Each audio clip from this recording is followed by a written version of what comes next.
All right, okay. We're sorted. We're done. We're fixed. We're good. All right, fuck it. Let's go. Did I even notify the Discord? No, I did not. All right. Let me do that then real quick. And then, you know what? Fuck it, okay?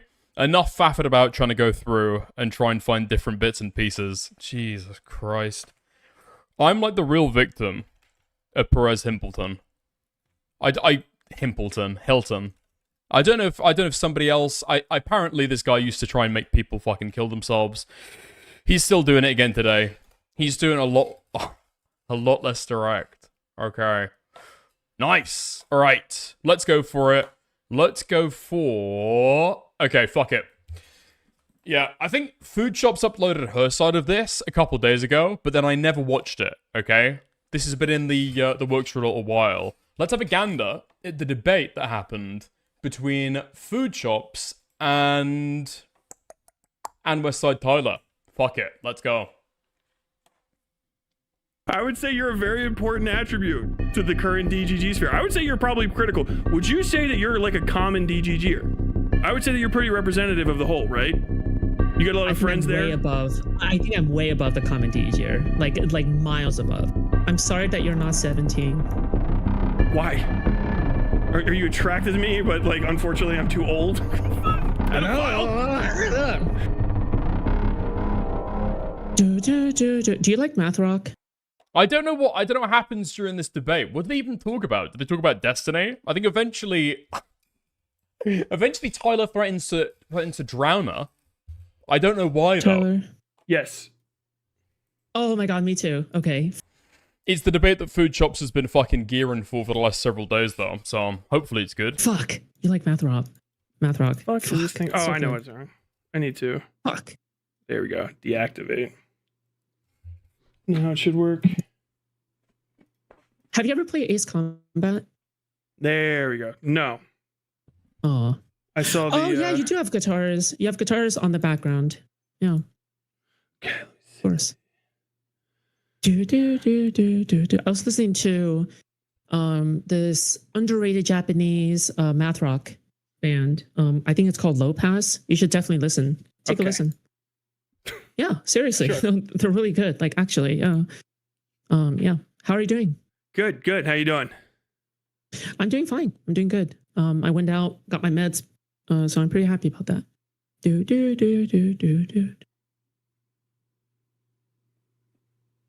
So you What? wanted to talk to me. Yeah, because you said some things about me that doesn't really feel true. It isn't. What do you mean doesn't feel true? Oh, is this gonna be like another fucking? It's not soy boy, is it? It's not soy pilled. Soy pill. Gonna be another soy pill conversation where Foodshops tries to harp on to be able to talk to somebody, and then it turns out that she's got no idea what the fuck she wants to talk about. Like she hasn't thought about it at all. I just.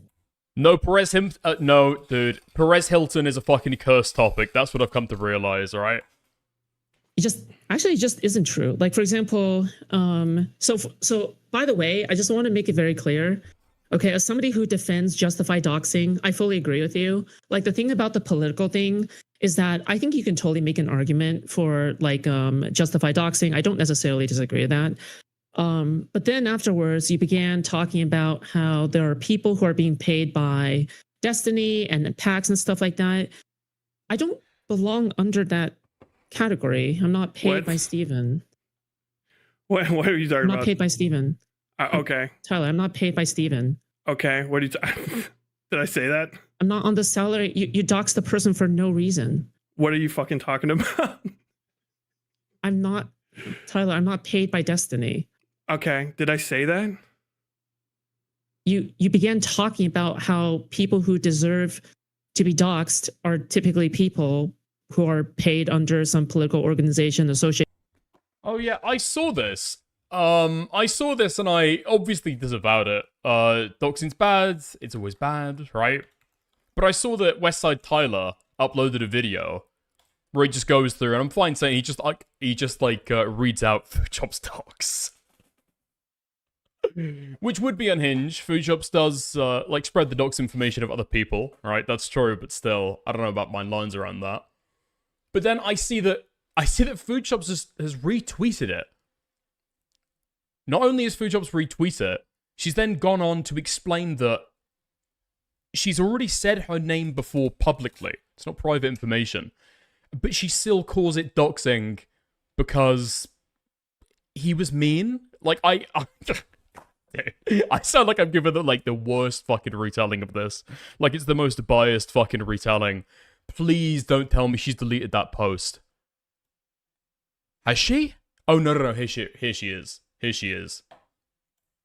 Okay. Yeah? There we go. Nice. Westside Tyler doxes me on his stream. Here is Tyler Westside, desperately trying to shoehorn himself into drama that's got nothing to do with him, in order to desperately climb out his clout hole that he dug himself into. Anyway, so, opens up, Westside Tyler doxes me. Goes down.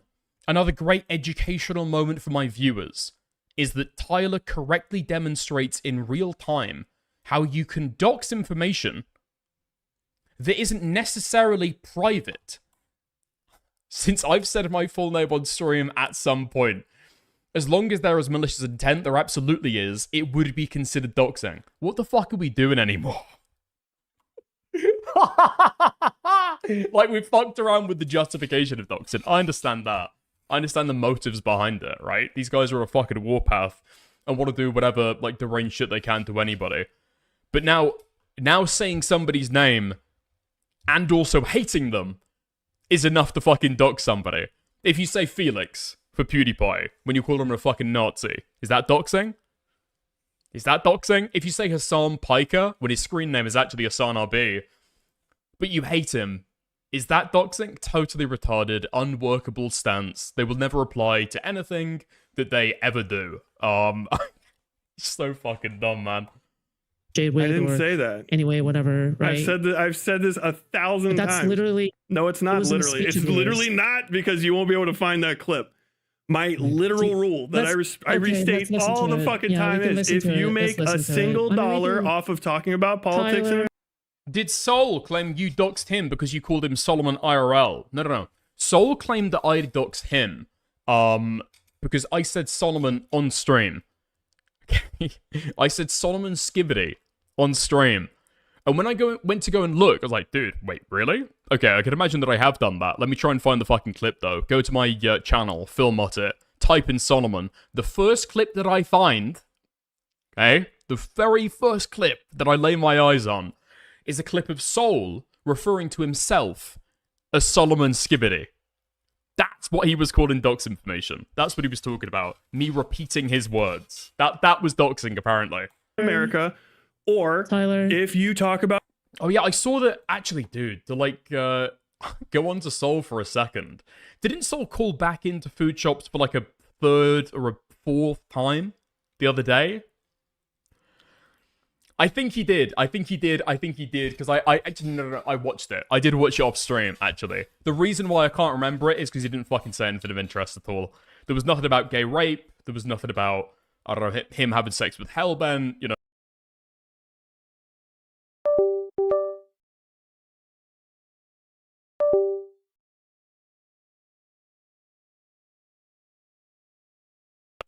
Yeah, okay, perfect. No gay sex allegations came out, you know. No admissions came out about what happened between him and Hellbent. Nothing like that. The only thing that was interesting is in the last 30 seconds, Foodshops posits that there is a snarker sex cult going on. She postulates this theory, okay, currently developing, and then Soul identifies himself as a victim of the snarker sex cult. It's good to see that Soul's picking up a little bit of confidence, you know? Going on the attack for once, standing up for what's him, you know, standing up for what's right. About other people and use their names, then you can be doxxed. Tyler, when you say, were you paying attention to that, by the way? Were you paying attention to that? Did you hear when I talked to you? Of course, yes. I know what you're talking about. Repeat what I just said back to me. Bullshit. Repeat what I just said back to me. You're just saying that anybody who makes $1 off a political organization or gets $1 off of being associated with some kind of political take or whatever, you give political. So you can't even repeat what I just said? Are you fucking stupid? This is literally what you just. Then what did you say? This is literally what you just said. I just said it 2 seconds ago. What do you mean? What did I say? You fucking moron! What the fuck? Pay attention. Are you okay, bro? I'm fucking great. Are you good? I'm tremendous. Okay, how are you doing, okay. Caitlin? Okay, Tyler. Okay, Caitlin. I'm doing good. Okay. Good. Yeah. Did you go to OSU, by the way? Are you that Caitlin Lark? Yeah, I did. Okay, I went to OSU. I'm open about it. Yeah. Sick. Yeah. I went to UC. You want? I've got no fucking clue why you would do this, man. Like, legitimately no fucking clue. What does Foodshops possibly get from plastering her own fucking PII out there or being public about her name? Just thinking about the background, if nothing else, okay? For like an average person, it's probably the best idea. But for Foodshops in particular, I don't know why you...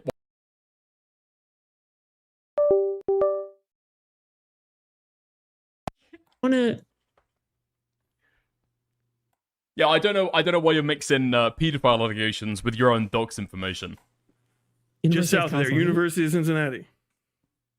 Oh, Cincinnati. Oh, you're also from Ohio. Yeah. Nice.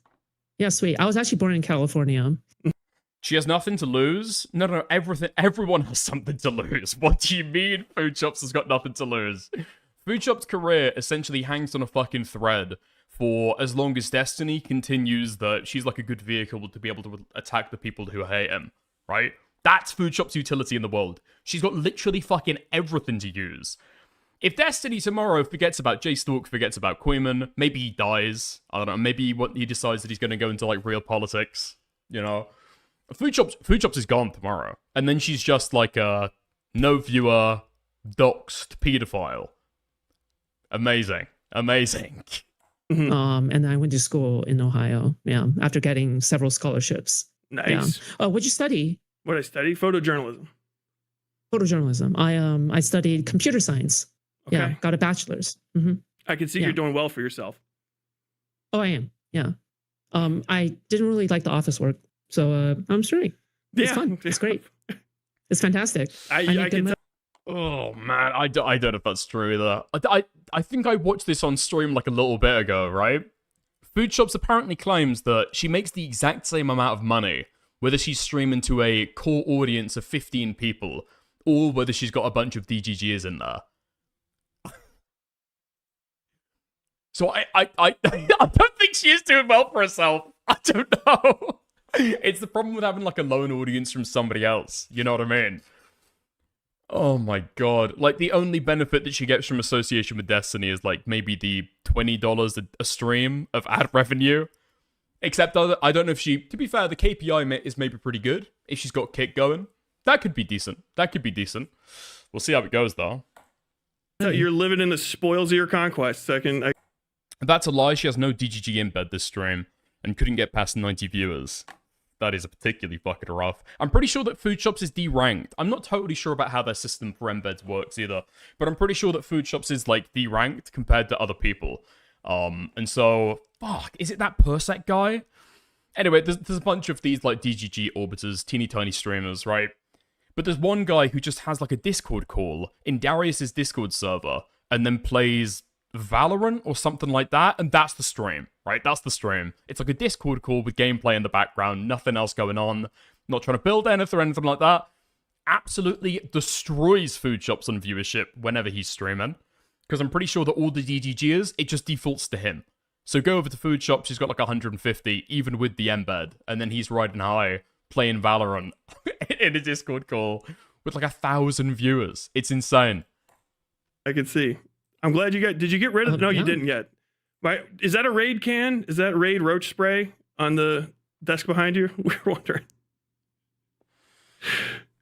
Oh, I don't see it. Over your right shoulder. Or your left shoulder, as I'm looking at you.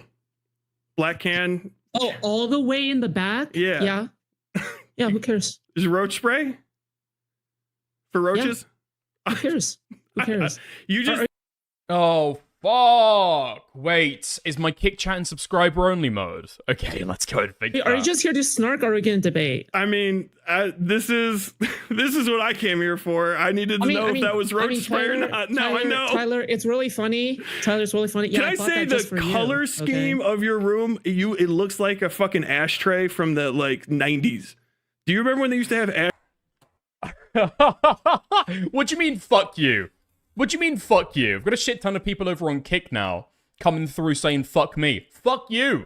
Oh, it just exposed how many of you are fucking free riders. What the fuck? Ashtrays at McDonald's? That's what your whole fucking, like... Cheap, stingy fucking bastard sitting there with, what is it? I see a level 30 Kick badge right now. A level 31 Kick badge as well. A level 25. And you really don't have any money? What's the fucking, what's the bad money take? You've got all this time to sit around watching stream, and you haven't got $5? $5 a month?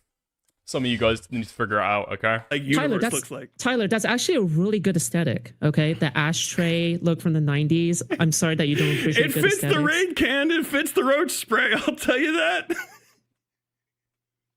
That backpack has been in the same spot in every shot for a minute. Yeah, it's a mainstay character at this point. That and the Raid, the roach spray, the backpack.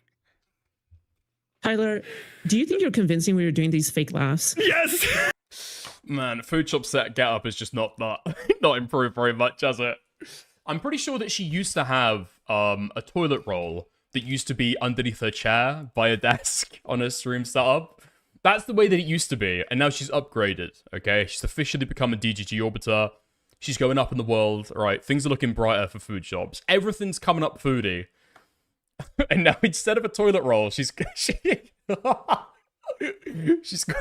box of tissue paper. She's got a box of tissue paper instead. There's no one on earth that thinks I'm not laughing. Tell me why my laugh is fake. Bro? Tell me, like, tell me why I'm not having a good time. Please tell me why this is bad for me. We're not even 5 minutes in, Tyler. I know.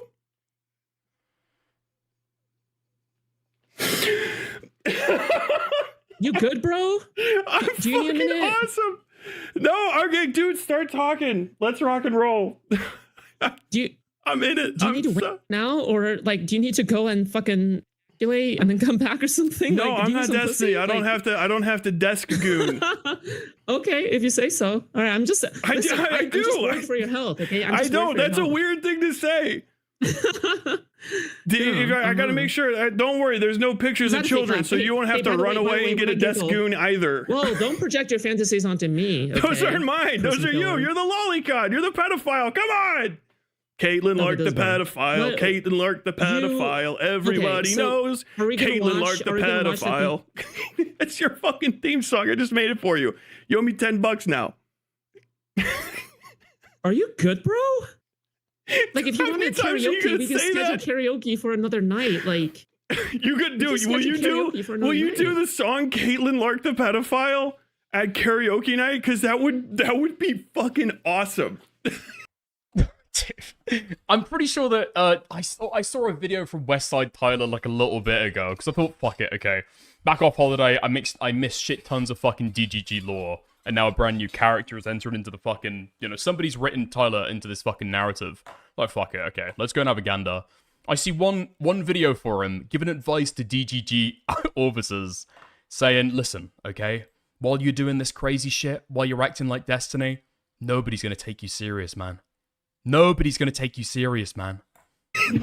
No, I was gonna suggest. I'll write tabs out. I'll send you the lyrics. They're fucking super easy to remember. I was gonna suggest answers from Final Fantasy 14 because that's a really good karaoke like kind of piece of song. I prefer Caitlin Lark the pedophile, but hey, everybody gets to pick their own song in karaoke. It's an American right. You want to watch the clip together? Is it Meep? It's you. Is it Meep?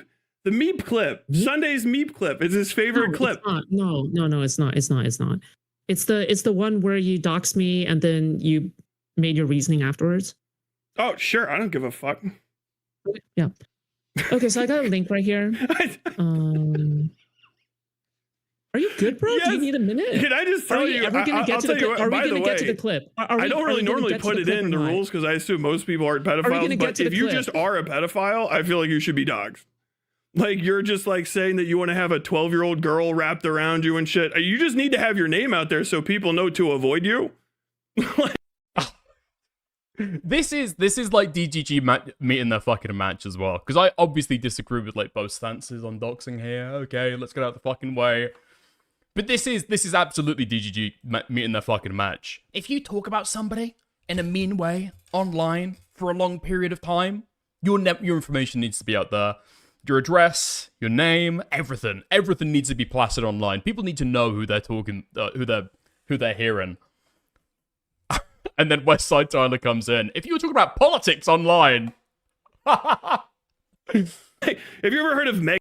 If you've ever retweeted Jordan Peterson, if you've ever spoken about Joe Biden in your fucking life, okay, your information needs to be out there right now. Megan's Law. Do you just have you ever heard of Megan's Law? That's very important. Have you ever heard of Megan's Law, Caitlin? Is this why you don't want a moderator? Is because you'll just constantly talk over me? Yeah, I mean, dead ass. It would just be another person to talk over. Now it's just one. If it was 10 people in here, I'd be talking over 10 people. I'm unstoppable. Tyler. I'm a fucking force of nature. What are you talking about? No, you're a force of mental retardation. Whoa! Okay, Tyler, listen. Yo, hey, I bet the little kids think that's cool. Teenagers think slurs are awesome. Is that why you say them? You trying to get a little teenage audience going? Tyler repeatedly tried to deplatform Ico for the thumbnails, where he looks frozen. Okay. I'm not going to repeat that, because I don't want to get deplatformed by Tyler. Okay, that's insane. I've heard so much shit about Westside Tyler. I've not seen evidence for a lot of stuff, but I guess I've heard enough to get, like, a bad impression. I don't know. Just seems slightly unhinged by my standards. But again, DGG meeting their fucking match, you know? No, the average age of my audience is like 33, dude. Okay, good. What's the average age of your audience? I don't fucking know. It's probably like they all 15. have jobs, I can tell you that. You probably have more fucking minors in your fucking audience than I do. Well, like, I don't talk about all the time, so it wouldn't be an issue if they were. To an audience of fucking mid-30s people? You do that. Who would I care? You're the fucking weirdo pervert. But when you're in your DMs with kids, you talk about sex stuff too, correct? You were sending yourself masturbating and doing moans to a child, right? Let's talk about that. If I talk about coming to an audience full of mid-30s... Well, you were talking about yourself to a child. I mean, that was a thing that you did, right? You were in a relationship with a minor, a 17-year-old. I don't think you do that. And you were sending videos or audio of yourself masturbating and killing to this person, right? I think you called it your moans. Tyler, yes or no? I mean, we need a yes or no there. We need a yes or no there, Caitlin. In a position to criticize Miss Lark. Tyler? Miss Lark, can we get a confirmation on this? You bragged about killing people in war. You bragged about... What? That's a great move. That's a great move. That's especially smart, I think. Completely ignore the alleged credible information that you're a fucking pedophile grooming a child. Just sidestep that. Yeah, just sidestep that and talk about the fact that he killed people in war. Okay, nice. I'm sure that's really gonna get the fucking digs in. People hate veterans, you know? The one group of people that I think get a little bit too much hate, you know? Not enough love, but veterans, of course. I'm pretty sure he's got like a head injury as well. Injured veterans. Yeah, they need a lot more fucking love. I'm pretty sure, okay, somebody correct this, okay? Because I haven't watched the streams about it. I've just heard about it through the grapevine. Apparently, Aiden and Morale have ended up, like, modifying their takes. Because Foodshops was able to find, like, extra information relating to this alleged 17-year-old. That shows that they were claiming to be 19 somewhere, right? Like a Twitter account or something like that. I don't know why you just don't pull that up, right? I don't know why you don't just pull that up. Tyler loves to talk about the law, at least so far as I've seen from him. He loves to talk about fucking lawsuits and crimes that people are committing. Like, he's one of those guys, I guess. Defamation. You're committing defamation against me. Huh? Or not? Brag about fucking kids! You brag about your attraction to children, you fucking pedophile! Wait. When did I was in war, baby. I did it. Kids? I would do it again. I didn't commit any fucking war crimes. Kill, as far as I'm concerned. Hey, I'm a combat veteran. You don't like that? You can suck my dick. I don't give a fuck. About killing people. That's deranged. That's the job, idiot. What the fuck? You're gonna complain to a carpenter about building houses? Bro. Combatants gotta get clapped. They get clapped. I don't know what to tell you. Let's be clear. Let's be very clear. You know what you don't have to do ever? Send pornography to children, Caitlin. You know what you ever don't have to do? Send audio of yourself masturbating to children, Caitlin. I know that you're mentally retarded, so that's why you fell for the army recruiter at the mall. It's another slur. Get all the kids out of here. They might think Caitlin's cool. There are no kids in my there's no kids in my audience. I would hope not. I hope there's no kids within 200 meters of you. Where's the kids? I hope they're 200 meters away. Why are you gesturing to the rest of your... Can we see the rest of... I'm sure that somebody has already. We need that as a fucking clip, okay? That needs to be a little bit of a voice line there. Just the 2 seconds of Foodshop saying, "Where's the kids? Where's the kids?" Your apartment to prove there's no children. I don't believe you. What the fuck? Until you move that webcam, and show me there's children off screen. There are children in that room. I have 50 kids in the background. I know. You're a pedophile. You would have a kid. There's a kid tied up. Until you show me the rest of that. Show me the rest of that room right now. You have no idea how. Show me the rest of that room right now, or there's kids in there. There's kids in there. Are we just here to farm clips, Tyler, or are we going to debate? What do you mean? Are we going to farm clips. I'm not farming clips. I'm farming milk. This is lol cow conversation hour, you dipshit. Oh, don't talk to my boobs like that, okay, weirdo. What the fuck, boobs? Are you good, bro? The lol cow mentions its udders. Jesus Christ. Oh, this is top tier content. Come on, dude, you gotta show me the rest of the room where there's kids in there. Can we be down to earth, please? It's confirmed. Can we just have a conversation? Can we just have a conversation? No, I don't have any. You know I don't have any respect for you, right? Like none. Then why even talk to me? To hurt your feelings. You shouldn't even respond. This entire was to fuck your day up. That's Tyler, it. I promise you're not doing anything to do that, okay? If anything, you're validating me, okay? Just simply by appearing. Yeah, I mean, like, Why I am affirming that you're a pedophile. Tyler, I am validating that you are, in fact, a minor attracted pedophile. Tyler, 2 years ago, you wouldn't have given a fuck about me, but now I'm here. Yeah, okay? because you're connected to Destiny. You talk about that, right? You owe your entire career to Destiny. How is this not validating for me? How is this not validating? Well, I mean, yeah, Destiny is validating a pedophile. Well, you agree, right? Hurting my feelings. You're a pedophile. Destiny validated you.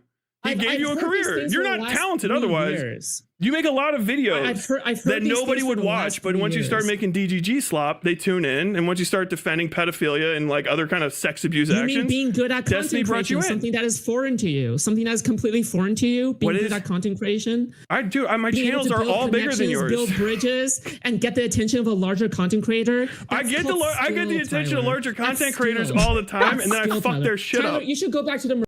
It does have a lot of skill, to be fair, when a content creator is completely fallen off, and so nobody wants to associate with them. Like, deciding you're gonna angle against going after his enemies. That does take a lot of skill. That's a very, very, very smart move, to be fair. Marine Corps, okay? You would do better there killing people, okay? Like, honestly, you're so bad at content creation. You burn every bridge you have. You betray everybody. My main channel has almost 50k subs and way more views than you. To be fair, you can say a lot about Foodshops, pedophile, Asian. They are loyal. Foodshops is loyal to a fucking fault. Like, was Foodshops orbiting around Destiny when it came out that Rose was 17? I don't know if Foodshops was yet, right? I'm not sure if Foodshops was. I know that Foodshops defended Destiny on that, but I don't know if she was orbited at that time. I don't think Destiny could do absolutely fucking nothing. Okay, there's nothing that Destiny could do that would mean that Foodshops would betray him. I'm actually trying to think of what, like, come out against Lolly. Like, don't know. Cool. And I did it while they hate me. Why the fuck are you talking to me? 50 to literally hurt your feelings. I wanted to call you a pedophile and say your name in a video that people are going to have to watch. To do with your time. This is the moment. This is the moment of the fucking month, and I'm calling it Caitlin Lark is a pedophile, and you have to sit here and take it because you talked shit. You can't leave the. Wait, hold on. Am I just sitting here and taking it? Yes, you are. Here's the thing, okay? You got nothing. Your one fucking clip. I saw you bragging about it. Your one clip. I saw you bragging about it on Twitter. I preempted it. Your one clip is from morale. Your career is from Destiny, and your one clip is from morale. You literally are just in a fucking pedophile whirlpool. Good at content creation. Wait, what larger content creation? Wait, oh my god, I totally forgot that Westside Tyler hated Rao as well. Who does Westside Tyler like in this space? Who does Westside Tyler even like in this space? I think he fell out with Beckett, right? I'm not sure how he feels about President Sunday, but those are both probably two quite acerbic personalities, right? He doesn't hate Aiden? Are you sure? Are you sure? I think the video that I saw him do, giving advice to DGG streamers, he also decided to give advice to Aiden as well. And says that he never wants to associate with Aiden either. I don't think there's a single person. Creator do you have at your back? What? FD Signifier kind of likes me sometimes. FD. He's larger than Destiny too. He mogs the fuck out of Destiny. Oh my god. He mogs Destiny. He mogs Destiny. Bro, the only thing. Wait, I'm so curious now. What the fuck is Foodshops short on YouTube? King Julian, the boy who lived, come to die. King Julian. Yeah, I'm really glad that I had. I'm really glad that I had upwards compression on my desktop audio for that. Yeah, I hope you enjoyed that. I hope you enjoyed that. What the fuck is this? Oh, this is an old clip. This is a very old clip. Can somebody please update me when Asbin reacts to this video? Thanks in advance. I forgot. That is fucking ancient lore. When Foodshops got reacted to by Asmongold. I remember that happening back when Foodshops was friends with Cameron F305. Oh my god. The typical person who rages on the internet. Average Redditor. Same dude who speaks of bureaucracy and yap about rights. Huh? Okay. Not well. Not much there. Okay. Morale. I don't know what he's talking about though. He fucks him up. The only Jack Saint pops by my chat every once in a while. I don't even ask him for favors. Okay? Do you know who's really big? Do you know who the biggest content creator I got my fucking in my corner though is? Card posting. The man himself. I would trade all of them for card posting. I barely know anything about card posting. That's why you're fine. That's why it's L's. You can't spell Lark without an L. You can't spell Caitlyn without one either. You're just taking L's. You're full of them. Caitlyn Lark. 2 L's right next to each other. Doesn't Tyler also have an L in it? Tyler Bell has 3 L's, so I even have more than that of you. Yeah, you have more L's. Dude, I don't get know why mocked. You got to tell me my own joke back to me. That's fucking awesome. You are. Yeah, I remind you that we're like 15 minutes into this, and Foodshops is supposed to be the one who challenged him to a debate, and has been trying to move it back. Been trying to move it back onto topic. I somehow think that Foodshops would actually be better debating than doing whatever like shit talk back and forth this is. I don't know what the strategy is here. Again, been asking for this conversation for I think 2 weeks at this point. Such an empty vessel. You are so fucking hollow. That's like symbolic of this entire thing. Because you can't even spell symbolic. L's. Do it right now. Symbolic. That was hard though, wasn't it? Really did. Show me the rest of your room. I want to see if I got to make sure there's no kids in there. Show me the rest of the room. I got to make sure there's no kids in there. Where are the kids? I'm a highly educated person. Okay. What is your degree again? Fucking Eastern history of poetry or some shit? No, it's photojournalism. I already told you that. You can't remember anything. Oh, photojournalist, bro. Oh, bro, you graduated from OSU to a what 10K YouTube channel this year? Wait, hold on. I mean, when you orbit around a guy who like flunked out of college and you think that he's the most intelligent person in the universe, a bachelor's degree does probably feel quite highly educated, I guess. Congratulations. Ohio State is way better than University of Cincinnati the last time I checked, okay, on the college rankings. I mean, yeah, literally. And Ohio State is pretty good in computer science as well. Its program is really good. Yeah, that's why you're on fucking YouTube. Because it's so good at making computer scientists. Tyler, you're so good at computer science, Tyler, you ended up in a fucking yellow room with roach spray in your background, getting fucking 2 to 5K views. Are you? Congratulations. 36? How is it knowing that you're going to let down both of your dads? What's your age? Your real dad and Destiny are both being let down by you. Does that suck? What's your age? Because he definitely, your dad is not proud of you, right? Your real dad? Tyler, tell me, come on. Come on. What's your age? Your dad does not like you, does he? Not proud. Not big. Not big on you. What's your age? Is it gonna fucking kill you when like your new dad also abandons you? Because you know that's coming, right? Destiny's gonna fucking drop you like a bad habit. And that's 2 dads. Once you get there. How do you lose 2 dads in one lifetime? The other response that she gives to her, she won't talk about the dad stuff. She will engage with Destiny. We'll cross that bridge when we get to it. What's your age? Respond. What's your age? What's your age? What's my age again?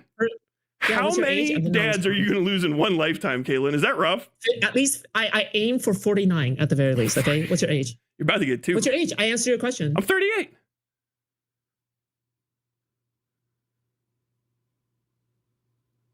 Bro, you can't be spurging out at a 27-year-old, bro. Yeah, I can. There has to be. I'm fucking doing it right now. Get fucking dunked on. Yo, you can't be letting your dad down again at 27. Dude. I don't know if you can say that. I don't know if you can say that. I think once you get into your late 20s, I don't know if you can make these comments. Aiden can. right? Aiden can get away with it. Aiden can get away with it, right? With somebody really old, somebody who looks old, like Chud, I could maybe get away with it. Tyler doesn't look that old. He looks like he's in his mid-fucking 30s. Foodshops is 27. I don't think you can split the difference there, can you? Oh.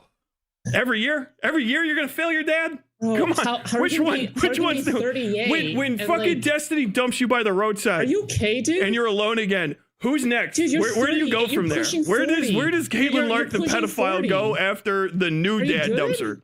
How many? You can tell as well that Foodshops was quite disappointed when he said an older age.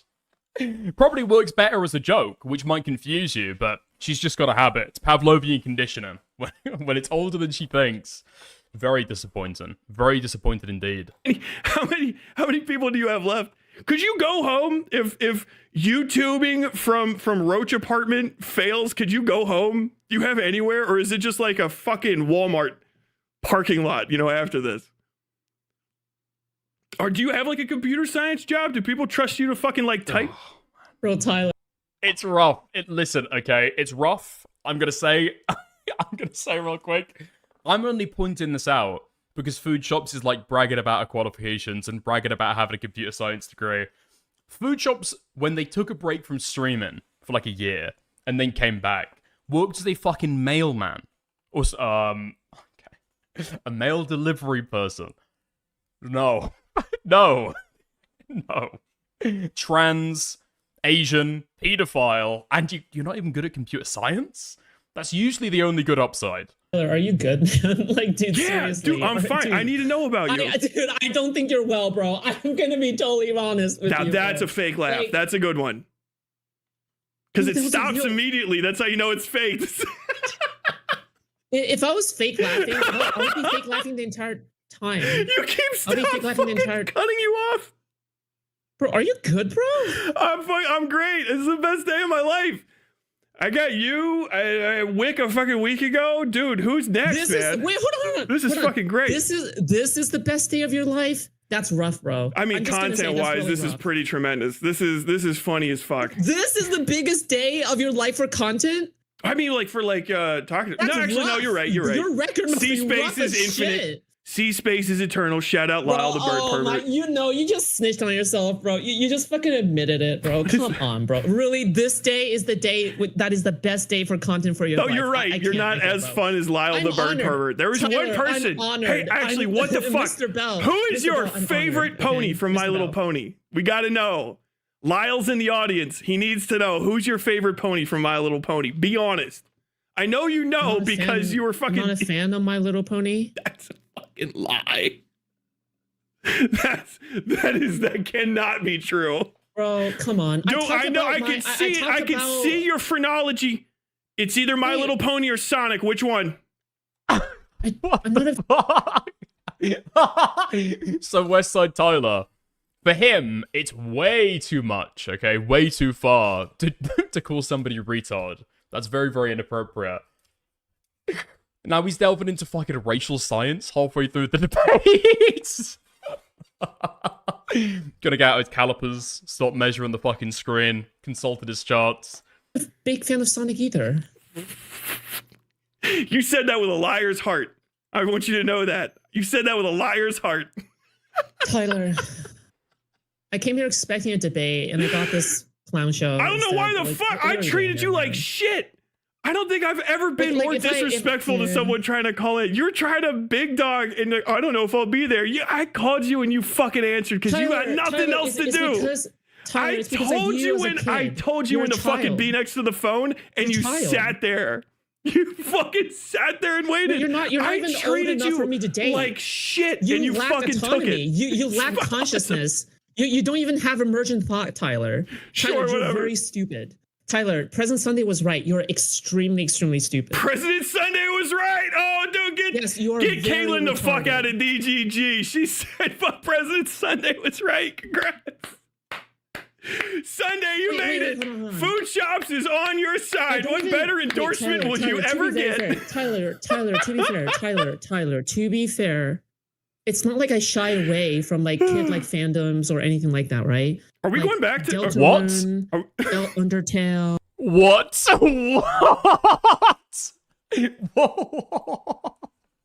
I'm trying to understand the logic behind this fucking argument.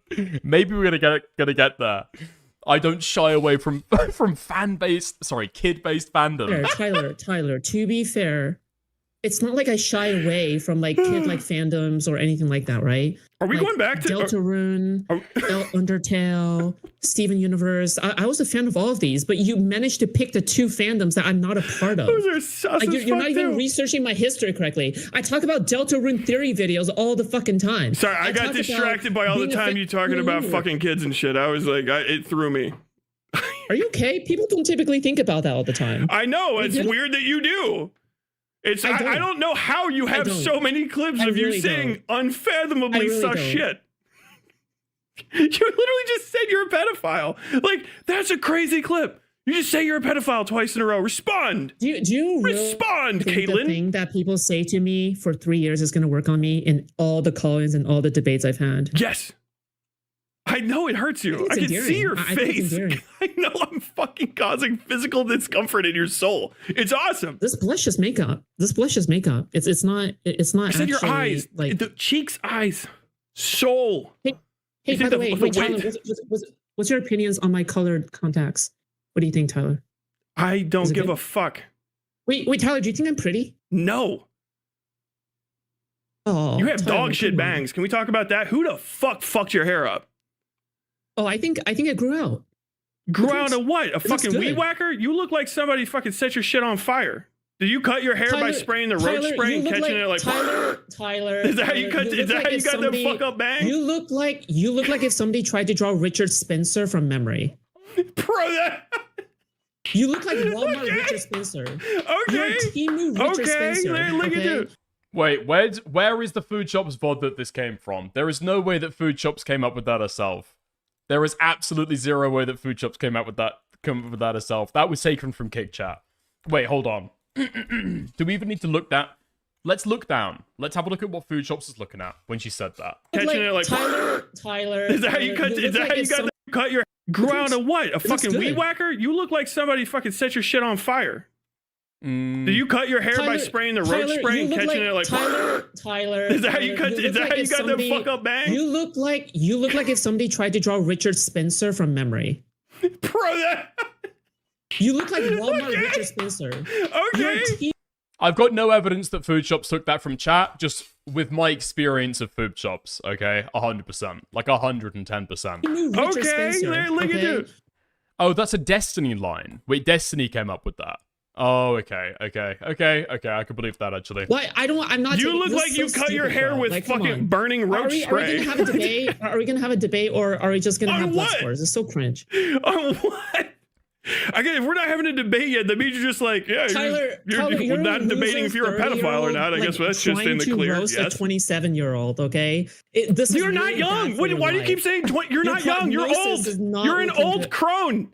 27 is old, fuckwit. Actually, you're past 25. You're fucking. You've been a taxpayer for nearly a decade. You're old. I do feel older than you. I actually legitimately think I'm older than you at this point. You're gonna roast a 27-year-old like you're fucking 12 or something? Like, you're a fucking adult, dipshit. Dude, you're acting like a 16-year-old. This is crazy. A 38-year-old talking shit to a 27-year-old. They're only a decade apart.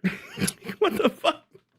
Bro, see you at the DMV, fellow taxpayer. What the fuck are you talking about? Why did it take you 4 days? Why did it take you 4 days? You're being pretty mean to somebody pushing 30. Why did it take you 4 days to call me? 4 days for this? This is not because I told you when the fuck I would call you, and you fucking sat and waited like the fucking loser you are, and answered. I told you when the fuck you would be called, and you obeyed because you're a fucking beta. As a friend, you're an absolutely empty, imprinted fucking. I don't know why don't know why Foodshops agreed to this. Never mind agreeing this. Like, Foodshops has been the one trying to egg this on for the longest time. This has been Foodshops' Twitter, by the way. She's been like, he's not even responding to me. He's not replying to me. He hasn't added me back as a friend. I want the Tyler debate. You're being too mean to me. I'm only 27. Let's be honest. You didn't accept my friend request until now because you're scared of me calling you out of nowhere. Dude, yeah. I literally, I don't want a fucking pedophile calling me in the middle of the night. Who the fuck does? Good job. Nice guess. Yeah. You don't want a surprise call from Caitlin the pedophile? Okay. Do you even believe? Wait, hold on. Do you even believe I'm a pedophile? Yes. I said it 100 times. You are a pedophile. Not even believe. You're clinically a fucking You're nuts. not logically consistent. You're not logically consistent. I am. I'll explain. I am. Okay. You're not logically consistent. Why are you trying to talk your way out of it? You're on video just saying you're a pedophile and you want to wrap yourself around 12-year-old girls. What the fuck? When I tried to call into WIG, you said you don't talk to pedophiles, but now you're here talking. So what changed? Because somebody said it would be very funny to hurt your feelings in a stream, and I agreed. I agreed with them. So you override your principles with funny. Yes. Okay, gotcha. I see.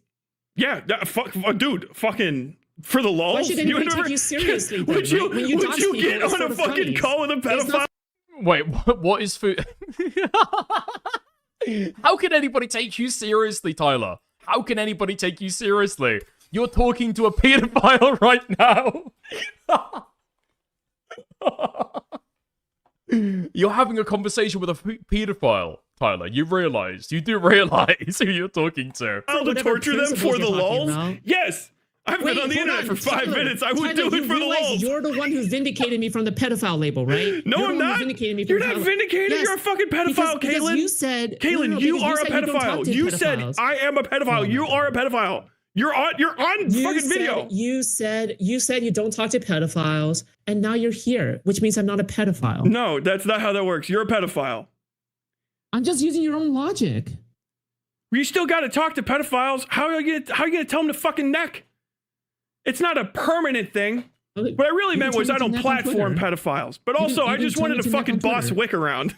That's the other thing. I just wanted to treat Wick like shit on his own panel because I don't respect him either. I had him kick his co-host. I told him who he could and couldn't bring on stream. I was just treating him like shit because he's a fucking nobody. I'm fucking with you guys because you're fucking clowns. I hate you people. You disgust me. I'm literally just fucking with you. I'm not gonna lie. Not only am I aura mocking you, but I'm also your aura is fucking ashtray colored. Your aura is literal fucking roach spray. Who the fuck are you talking to? My roach spray has 10 times the aura you do. Okay. Hey, they could probably smell it from out in the street. You good, man? How many times are you gonna ask me that when I'm laughing at you? Did you? I know you don't have showers, but whatever counts as a shower, when you were spraying yourself down with Axe body spray and thinking about how this would go, is that you're like, this is gonna knock him on this is gonna knock him on his ass. I'm gonna say, hey, are you good, bro? Did you wait for 4 days because you're waiting for your next alcohol? I told you when the fuck I would talk to you and you obeyed because you are a fucking loser. You're waiting for the liquor to come in because you ran out. I don't drink. Drinking yourself silly. I don't drink. I'm sober. I just literally wanted to make you wait to show you I don't have any respect for you, and you just obliged because you got nothing going on. Hey, by the way, why don't you act like this way with North IRL? Because he's a fucking human being. He's not a pedophile. North is cool. North doesn't fuck kids. North is with Destiny. Well, yeah, I don't want North to be like you people. That's why I'm fucking humiliating you. I'm calling you a pedophile, and I'm treating you like shit so they can't ignore it. So people like North don't get stuck. Yeah, no, you got it. Oh my god, that's possibly the most brutal thing that I've ever heard Foodshops say to anybody. Jesus Christ! North was a fan of Foodshops? Really? I thought that North was a fan of Destiny. Hold on. Do I need to find this North guy's Twitter? Was he in a chat and stuff? Were they friends? Figured it out. I want North to get away from DGG. I think he can do better. Wait, how long? You figured it out. I want North to get away from DGG. Oh, a year at this point. Oh, he's a Destiny fan then, right? Okay. DGG. I think he can do better. I think he's got a good head on his shoulders. That kid should fucking get away. You're trying to groom North. No, I'm trying to fucking destroy your guys' collective of fucking pedophiles and weirdos so that North has to go somewhere else. I'm burning down the treehouse while he's outside of it. I'm just saying IRL, you certainly aren't a very brave man. What? IRL, you seem to be pretty passive with North. You're like, hey, bro. No, I'm nice to him because he's not a pedophile. You're a pedophile. I would talk to you like this in real life. Yeah, bro. Yeah. You're a pedophile. You're a pedophile. That's why I treat you like this. You're not like normal humans. You're a pedophile. Originally, you weren't even gonna platform me, but now you are. Yeah, because I want to call you a pedophile. I want to say your name on a stream that a bunch of people are watching. Caitlin Lark, you're a pedophile. You went to OSU. Now you live in San Jose. Caitlin Lark is a Tyler pedophile. Bell, you're a war criminal. No, I'm not. Name the war crime. Okay, great. I'm not a pedophile then. No, you are. You're a pedophile. You do pedophilia. Okay, you said you're a pedophile. Criminal. Then you're a war criminal. You do war crimes. What war crime? What pedophilia? You said you're a pedophilia, and also you were sending sexual images, or not sexual images, moans to a fucking 17-year-old. You're a pedophile. You were in a sexual relationship with a child. You're a pedophile. Like almost like a fetish. You were in a sexual relationship with a child. You're a pedophile. You're a pedophile. You are a pedophile. You were in a sexual. Deny it. You're not. Were you in a sexual relationship with a child? Yes. Were you? Yeah, dude. Everyone can see that facial tick. They can see that. They know you're a pedophile. I mean, it's really fucking her off. You could just confront Foodshops. I'm guessing she doesn't think that Tyler has this, to be fair. Okay. She probably doesn't think that Tyler knows the law. But you can find clips of Foodshops describing herself as a small p pedophile. You can find documents that that Foodshops has written, manifestos, where she describes her porn consumption habits as drawn child porn, referring to Lolly. Maybe Tyler doesn't know the law. Oh, Caitlin. I'm not gonna answer any of these questions if you can't have a. You shouldn't. You should have a fucking attorney present. I don't owe you this. You don't. I don't give a fuck. Because you don't give me any good faith. Why should I give you any good faith? You don't deserve any good faith. You're a pedophile. You should be in jail. Tyler. I don't think. I hate that you're breathing air that other fucking people could be using. You're a pedophile, Caitlin. You are a pedophile. Pedophile. Tyler, let me level with you. Okay. No, you can't level with me. Okay. I'm above you because you're a pedophile. It's not. I think that even people who are older than me can still grow and change and learn. It's just. I just feel bad for people like you, man. Like I don't. Really you're a pedophile. I feel empathy. And you're a fucking pedophile. Like, what are you gonna feel bad for me for? Well, you live in the Roach Motel. You have fucking roach spray behind you, and you're a disgusting yellow apartment. Who the fuck do you feel bad for? Whoa! What? You can't say that, can you? You can't say that. What? I just like to think that Tyler has got like that old school like military racism. And that's his way. That's his way of racially abusing Foodshops, the yellow department. Are you gonna say that I feel bad for you because you exist? I've seen your fucking life. Dude, how many fucking dads are you gonna let down? You don't have anyone call you at Christmas, do you? They don't give a fuck if you're alive or dead. Do they? You good, bro? Who the fuck calls you? That one got you. Who the fuck calls you at Christmas? Tyler, they don't check up at all, do they, Caitlin? They don't give a fuck if you're alive or dead. You have to be and DGG won't soon either. I'm going to make sure they cut you off. I'm going to take everything from you, bitch. I'm going to take it all, Caitlin. You know how many people tried to cut me off from Steven at this point? Do you know how many people tried to cut me off from Steven? Oh, dude, I'll tell you what my plan is. I'll tell you dead ass. I want him to embrace. Oh, wow. Yellow is in the lighting. No, I had no clue. I had no clue that the lighting was yellow. You and destroy his entire organization or cut you off just so I can watch a fucking pedophile's life get worse. That's my whole plan. Those are my two moves. Check. I'm here to fuck your shit up. You gotta understand. You are a pedophile. Dude. That's it. That was the beginning and the end. Oh my god. Do your parents call you? Do they know who you are? Even do they like know where you are? We have Homelander at home. When was the last time they sent you a fucking like a Christmas present? You get cards? You got a little dusty spot on the shelf where my parents give a fuck of me's supposed to go and just nothing there. Hey, can I do a tarot reading for you? No. I don't trust pedophile tarot readings. I'm gonna do one for you anyway, okay? No, don't. I thought there'd be some kind of substance with this, by the way. I thought there'd be something to this. What the fuck is going on? It's like half an hour through. It's Foodshops calling Westside Tyler a war criminal, and Westside Tyler correctly pointing out that Foodshops is a pedophile. Huh? Yeah. No, don't do it. Why? It's not real, is it? Come on. Oh my god. I mean, if we're gonna fuck around, then I'm gonna fuck around. Okay, whatever. I'm gonna be here. At least I can shuffle cards this way or play RuneScape. Like, damn. Okay. What the fuck? Yeah, I'll just play RuneScape 3 while fucking. Are you bailing? You can't have conversations anymore. You got to busy your hands. That one fucked you up, didn't it? The comments about your family fucked your shit up, didn't it? Tyler, we never had a conversation. Gotta distract yourself. Okay? Comments about your family fucked you up, didn't they? Any day when you're ready to have a conversation. Can I just play RuneScape? Is it like you're a kid again? You gotta go to your room. You get the Emperor. Okay. Yeah, because I'm the shit. That's actually really good. You gotta go to your fucking room again and just think about like how fucking fucked your life is. The Emperor. Is this what it is? Are you dissociating right now? The Emperor. Tarot card. Major arcana symbolizes authority, structure, and stability. Oh, that's kind of not you. Jesus Christ. What is authority happening? And leadership, taking charge, stepping into a role of responsibility, or dealing with an influential leader. I'm an influential leader to you. Okay, so no, you know, obviously. When you're done, I'm going to talk to chat. Okay, so we're both going to do stuff. Building a solid foundation, setting clear boundaries, and utilizing logic to reach goals. How about I just say no? Anxiety, fidget. You're a 32. You were once in the military, right? I think that really represents you.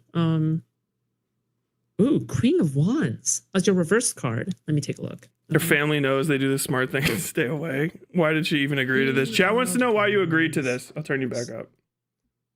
Well, I think this is good content. It's great. The reverse Queen of Wands means low confidence, burnout, and bossy behavior. Do you think I'm being bossy with you right now? You think I'm being bossy with you right now? Am I being bossy? No, you're a pedophile. You're being a pedophile. Self-doubt, feeling shy, scared to share ideas or hiding it yourself. Low energy, losing your passion, feeling tired. You're getting tarot mogged. I know what this You're is. getting tarot mogged. I know what this is. This is when Destiny has to play his coat piano because Destiny's just like you. Destiny's also a little fucking abused kid that's trying to act out on the internet. And he goes and he does his little. How are you going to talk about card posting you guys but are not molding. care about tarot cards? You guys are molding. What? I'll wait till you've calmed down. A young boy, my father took me into the city. Go sing with me. Come on, let's do karaoke together. No, wait. Are we gonna sing that? There was one karaoke song I wanted. Caitlin Lark is a pedophile. Caitlin Lark is a pedophile. Caitlin Lark is a pedophile. Caitlin Larks with DGG. I can tell you didn't go to many parties in your life. I went to tons. I was in a frat. I'm cool. That explains a lot. That explains a lot. You must be a rapist. No. What the fuck? Why do you go to that immediately? You're such a fucking pedophile. That's so that's psychotic. Person, every single person dude, like the first thing. I bet there was a rape. Fucking freak, dude. Tell me about the rape. Oh, dude. The possibility of a rape happening. Caitlin Lark sniffing away, sniffing along the ground like a little fucking bulldog. Is there a rape over there? You do rape reviews, right? Do you review rapes? What's your favorite rape that you've reviewed? I know that's a content segment. I think it might actually be Alex Kister. Ew, disgusting. You're not supposed to answer that question. You fucking pedophile. You don't answer the question. I saved his career. I'm proud I saved the Mandela catalog. What the fuck is Alex Kister? Who the fuck is Alex Kister? I'm trying to think. Some good rape reviews. Destiny. That's probably an all-timer for the rape reviews. Daniel Green. That was a good rape review. Turkey Tom was an excellent rape review. That content lasted for fucking weeks. Who is it Alex Kister? Is that the name? Am I repeating it back correctly? I'm proud I did that. Fuck you, man. You did what? The Mandela catalog is a fucking treasure on YouTube. The fuck are you talking about? I saved that. Wait, what? Foodshops think she saved the Mandela catalog. Oh, it's this guy. This guy did a rape, or was accused allegedly of rape. I don't trust. I do not trust Foodshops' endorsement. I'm going to assume that he did it. If Foodshops is defending somebody, this is the kind of heuristic that I've developed. If Foodshops is defending them, yeah, they're probably fucking guilty as sin. Still defends Cameron F305, by the way. Literally no clue why, other than looking out for a fellow, kitty diddler. But actually, no. To be fair, we've got no evidence that Foodshops is offended. Okay, we've got to be real. Damn, the Mandela catalog guy. Literally the last person that I ever would have expected, Somebody who makes, vaguely disturbing, hyper online art, and has done for years. Possibly slightly disturbed. Rape? Never. What sort of pedophilic nonsense is this? You don't even... I don't know. And Naomi King, Dan Green is probably my favorite YouTube drama. I think yeah, Daniel Green in it. Daniel Green. Oh my god, coming on the Holy Buttock. That was great. That was amazing. her gooning on the bed, reenacting what was going on. Oh my fucking god, the arm force field. There's no, dude, if you're into drama and you do drama coverage, there is only one rape in your mind when you think back to your favorite rape review. I don't understand. Cameron F5 was good, but that was like not really a rape review. That was like I was like a rape historian, you know? Like a rape historian. It's like you know, when the British government went and did like investigating historic child abuse in the BBC. That's more so what that was, you know. I don't understand what you're saying, pedo. You don't even know good content on YouTube, bro. Like, oh my god, dude. Oh my god. Dude, this is fucking crazy. What Gangnam Style is. You don't know what any of old YouTube is. Like, oh my lord. Yeah, I know what Gangnam Style. What the fuck are you talking about? Okay, then sing Gangnam Style. No. Hey, sexy lady. Come on. No. Caitlin Lark is a pedophile. Right? Caitlin Lark is a pedophile. Caitlin Lark is a pedophile. Lady. She's with DGG. Caitlin Lark is a pedophile. Caitlin Lark is a pedophile. Caitlin Lark is a pedophile. Her dad doesn't like her. Lyrics in that? Or is that the chorus only? I don't know. I gotta fucking write the rest of the lyrics. I'll get to you. I make music on my channel. Perfect. Do you want a Caitlin Lark is a pedophile song? I'll fucking put that shit out. It'll be a banger. What time signature is it going to be in? I don't know, probably 4/4. You're basic as fuck. Wait, how are you going to say 4/4 and then you say I'm basic as fuck? I didn't give any time signature. You said what time signature would it be in? And I said probably 4/4. It's the pedophile song about you. You're basic. But you're the one who said 4/4. Yeah, because I'm describing the fucking time signature that I would use for you, boring pedophile person. Oh, you can't be serious, bro. I am. I'm dead serious. Oh my god. Oh. Come on, you wanted to ask me some questions. What fucking happened to that? We got distracted with me talking about how your parents don't know if you're alive or dead or care. Here's a question. Here's a question.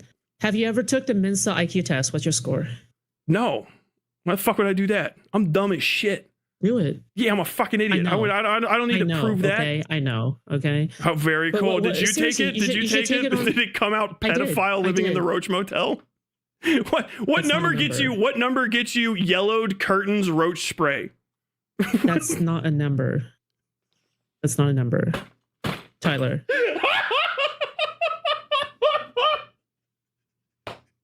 You good, bro? You good, bro? You good, bro? Gucci, my moochie. Damn, this is fucking tremendous.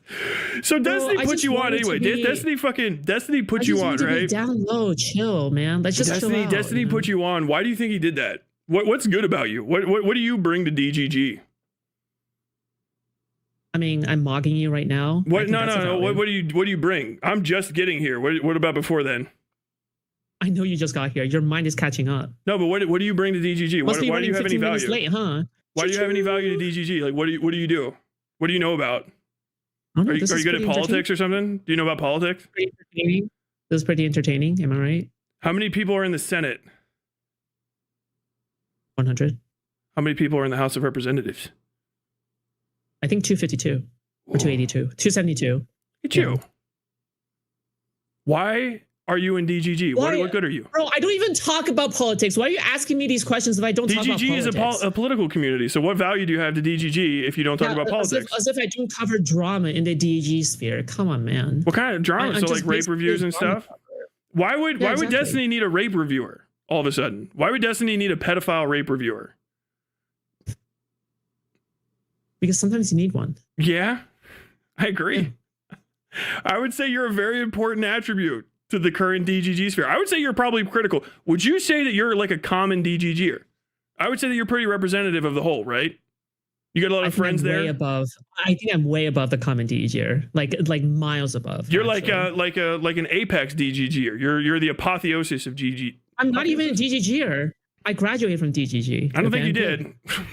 Your entire stream only exists because you're getting fucking raids from Destiny, right?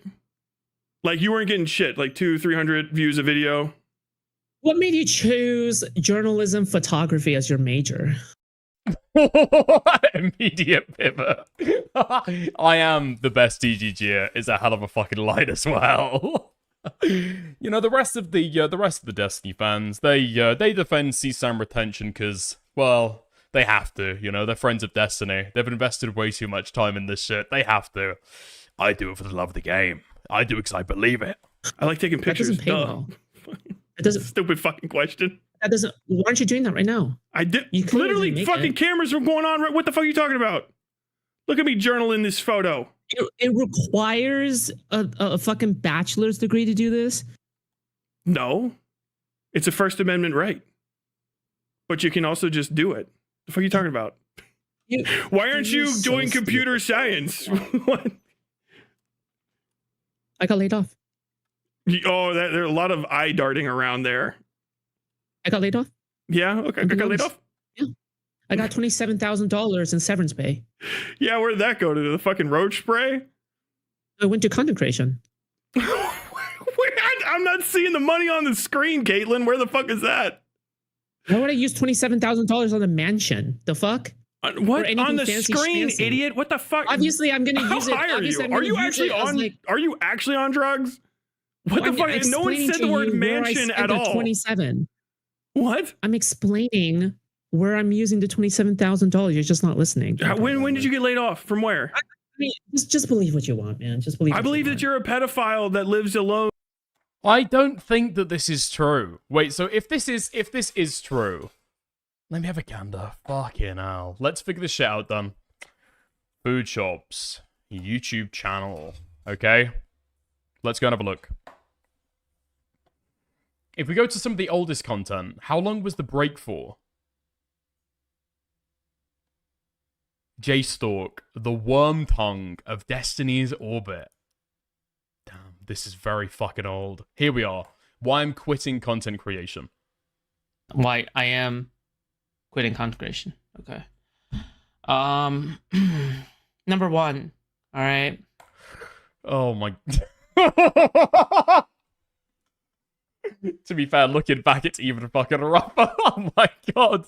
I'm not sure if people have seen this this stream from Foodshops, or this little piece of content in particular. This is the last thing that Foodshops ever posted as their magnum opus, the high point of their first foray into content creation. That's right, you've still got the tissue box there, although, unfortunately, it's been left there empty. It's got a friend, though, right? She's got kitchen towels. She's got paper towels instead to be able to replace it. You've still got the raid spray, of course. When was this? Okay, April 1st, 2024. All right.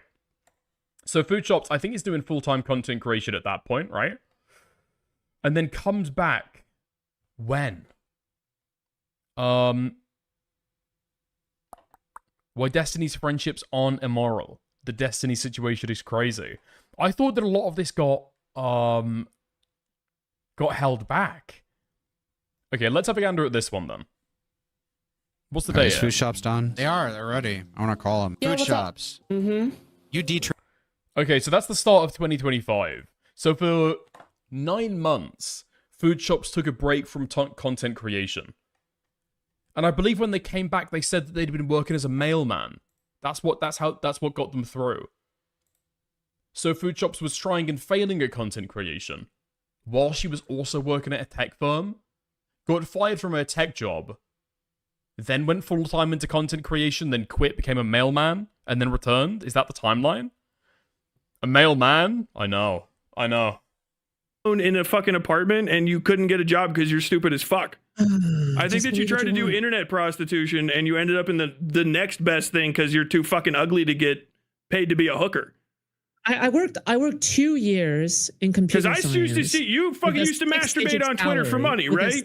That's a thing. A 6-digit you used to masturbate on Twitter for money.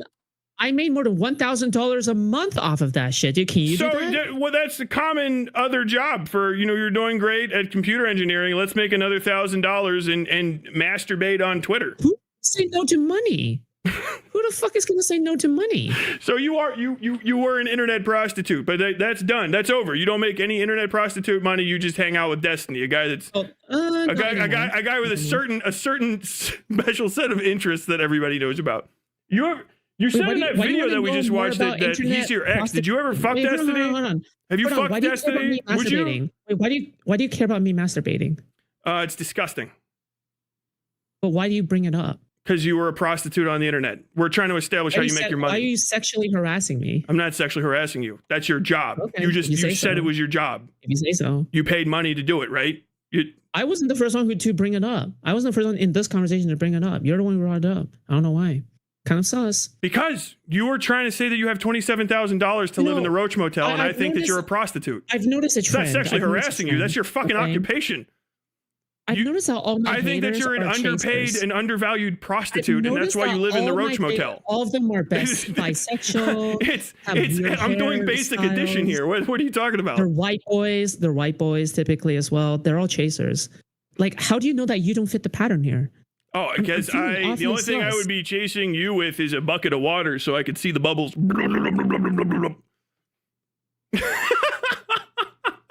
Come on, just come clean. You don't have no $27,000. Nobody gets a good job in computer science and then goes and makes enough Roach Motel money doing internet prostitution. You never got a job in computer science, did you? That we're establishing the facts. Come on, be honest. You didn't want to get a job doing anything. You want to sit in your fucking room all day and try to play games where you lure kids into talking to you about their interests, and then you can be a pedophile. These are the functional ways that a pedophile exists. We're just hammering home. We're hammering home all the aspects of you. Come on, come clean about it. You never got a job in computer science. You never got a job in computer science. You never got no $27,000 for content creation. You're right. I lied. Okay, I totally lied. Okay. I fucking know it. Thank you. When I was a young boy. Are you coping now? Dude, you got to learn how to play fucking piano. You can't do the Destiny. She's really just got no better after since the Andrew Wilson debate. Actually, realistically, I mean, Tyler's not even trying to fucking debate her right now. Somehow it's going like this. Playing the piano thing and sing badly. It's like it's been attempted already. It's been like tried once already, and it fell through. It was awkward. I'm sure a third time maybe. If Foodshops tries to sing, maybe that'll work. What are you doing? I don't have a piano nearby. Yeah, well, you gotta pick up an instrument. You got shit going on. You got a fucking dirty ass fucking apartment with nothing in it. Fucking dude, you want to cope for the rest of this? Go clean your room. Come on, get Jordan Peterson in this motherfucker. Are you okay, dude? Back again, dude. It's like I'm at the NASCAR. Dude, I'm doing the Indy 5, baby. How much child rape did you get away with in Afghanistan, Iraq? What? When you're going around to local villages, fucking Muslim children. Yo, pedophile question. Pedo question. How much rape? You're the one who keeps on bringing up children, so I have to go to it. You're the one who keeps on talking about Keep your fucking pedophile fantasies to yourself, weirdo. How many children did you rape? How many children did you rape when you were deployed? How many children? I'm just asking a simple question. How many children? How many children? How many children did you rape? Pedophile question. Pedophile question. Pedophile question. Caitlin Lark with the pedophile questions. No one else will ask that. Tyler Bell, only you child rapist. Okay, dude. Caitlin Lark's a pedophile. Caitlin Lark starts bringing up child rape. Pretty sure child rapist is worse. It's so fucking bad. It's all. You are fucking getting mogged right now. You're so upset. You do the same thing. What is with you fucking DGGers? You are all about fucking child rape. I mean, I know why you are. You're a pedophile. I don't know why the rest of them do it, unless they're pedophiles too. How many pedophiles do you feel comfortable at DGG? They like you. You're a pedophile, but you get to hang out with them. You dated Mooks, right? But she dropped you like a fucking bad habit. What? Foodshop dated Mooks? Am I right in thinking that Mooks is the DGG girl who recently said that she had like a bad take or something about obsession? She's been on all of these like Wik panels and stuff with Owlish. Mooks. Is it with an X? Is that right? This isn't the person, is it?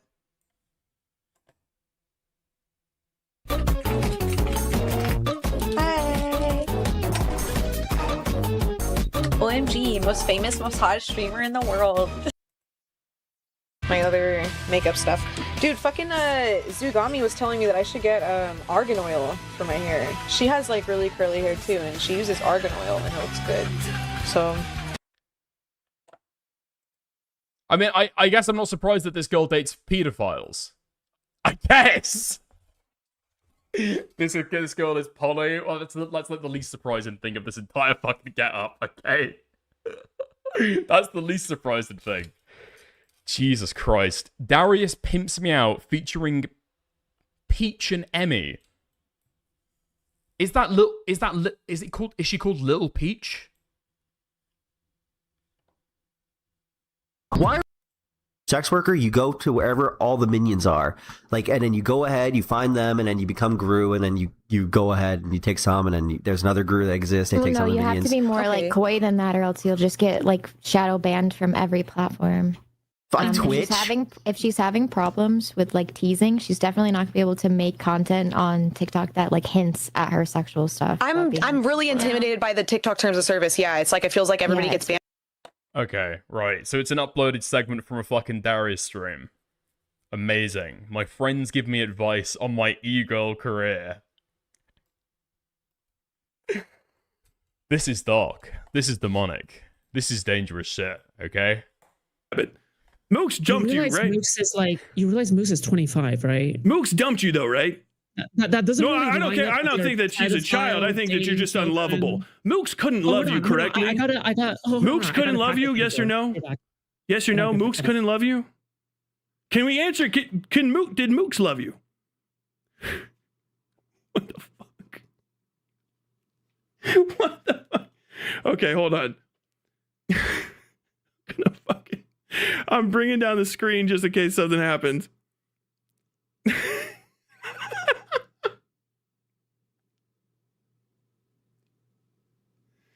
What is this?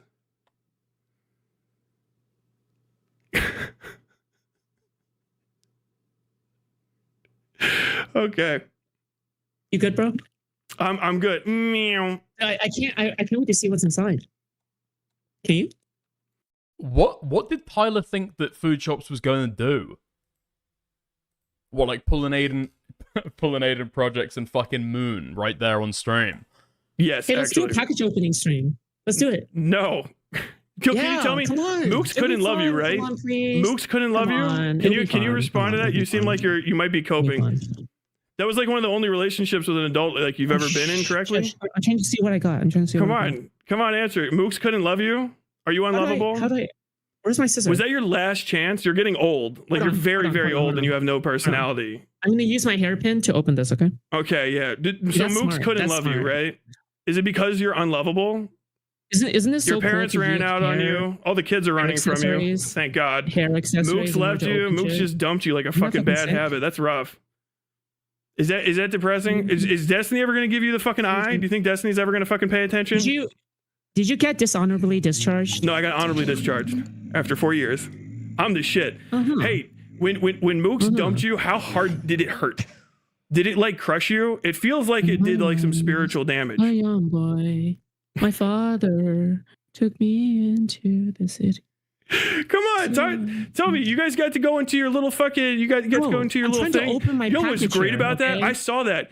Dude, Destiny fucking laid into you. That was crazy. He didn't give a I don't even know what bit Foodshops is trying to fucking do right now. She's opening a package on stream and like failing and flailing around with the fucking scissors. For a trans person, that could be very dangerous. Fuck about you, I'm trying to open my pack, bro. Can't you Destiny didn't give a fuck about you. He brought that shit up to hurt you. You remember when that happened? You good, bro? He brought it up to hurt you. Did it hurt though? Did it hurt when he talked? Not intentionally. He does that whenever anybody walks off. It's a habit he got after some panel guests stood up. Nothing but boxes. Okay. About how you like, oh hey, did you know that Foodshops, the pedophile, my fucking my little fucking pedophile got dumped? Hey, you guys, everybody talk about it. Talk about how fucking Foodshops is unlovable. Talk about how Foodshops is gonna be alone. And then they laid into you, and he didn't stick up for you at all. Normally when it's Aiden on one of these streams, he's like in here by now, but he doesn't give a fuck. He's leaving you to the wolves. Is that rough? Does that remind you of like your earlier life? Is this like where it started? It's gonna end. Do you think it's just gonna get like worse from here? Who do you think could fall in love with you after this? Oh my god! Wait, hold on. I got it. Oh my god! Hey, look! I got my new fucking AirPods. Yeah, look at this. Isn't this sick? It's cool. What?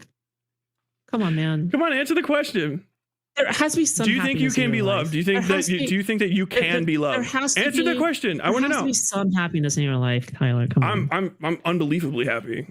I can tell. I am. Dude, I got some news I get to drop sometime soon. It's gonna fucking blow people's mind. I'm like on the up. You have no idea. This is crazy. I am bullying the fuck out of you. Just so you know that. But Yeah, it's okay because you're a pedophile, which sucks. Because I wouldn't be mean to you otherwise. I would just ignore you. But now that because you're a danger to children, like I get to say all kinds of crazy shit. So like Mooks just dumped you like a bad habit, right? Like you got fucking depolyculed because you can't be trusted. Is that what it was? They couldn't trust you? Hey, you believe what you want to believe, okay? I mean, just answer. I mean, let's talk about it. Destiny really just fucking laid you out there, didn't he? He left you on your own. He kind of brought it. He brought it up kind of like to hurt you. Does that hurt? Because you said he's like your dad, right? So did it hurt to have him betray you like that? I don't know what's the point. Okay, I gave up on you. No, I mean you gave up on yourself. Let's be honest. I mean I can see where you're living. This is the whole of you, right? Like this is the beginning, the end, the entire thing. This is Foodshops. Is there more to this than Tyler calling Foodshops a pedophile? I mean, I keep on waiting for Foodshops to try and get some of this on track. I think she tried to earlier, or I thought she was going to. I think Tyler has said some, like, relatively unhinged stuff that maybe she'd be able to bring up. Like, I think Tyler said something about, Destiny's still alive. I'm sad. And that makes me sad. What the fuck is this? Oh, kick opened. Yeah, but it's, you could actually bring up some of the stuff that, that Tyler has said publicly. A little bit fucking unhinged, except for the fact that Foodshops can't, I guess. Because you can't make, like, room for herself in the conversation. Just getting mocked. No one's gonna come to your help except for, like, who? Denal? Denal's gonna make some fucking AI posts about me. No one's gonna give a fuck. I love Denal. Denal's great. That's your last friend. You better never let Denal down, because that's it. No, it's not a friend. Not even a friend. So you don't have any friends. No, I don't make friends like that on the internet. You don't make friends. I mean, come on, let's be honest. You don't have anything to do. If you say so. I got you in the fucking middle of the afternoon on a fucking Monday. I put you in my schedule. I had shit to do. You got. I think Foodshops, that's a lie, right? That's a lie. Foodshops does make friends. When Cameron F305 found out that Foodshops was into Lolicon, that was a very, very rough time for Cameron, I think. Sorry, that was a very, very rough time for Foodshops. I think I remember distinctively DMs being leaked between the two of them, where Foodshops is like, well, damn, it felt really good to be able to make a friend on the internet. I'm really torn up that you're, like, throwing me aside, and it was pretty fucking bad, right? It was pretty fucking bad. It's the most emotional I've ever seen somebody be over being unfriended on Discord. It was pretty fucking bad. I'm trying to think other friends that Foodshops has tried to make. I think that is maybe it, actually. Nothing going on. I'm not going to hear you for a moment. Hold on. I got to replace the earpods, okay? Oh, go for it. Go for it. When I was a young boy. That's it. She's trying it for the third time. Let's see. 10 more minutes, and then I've got to do the rest of the segment on you.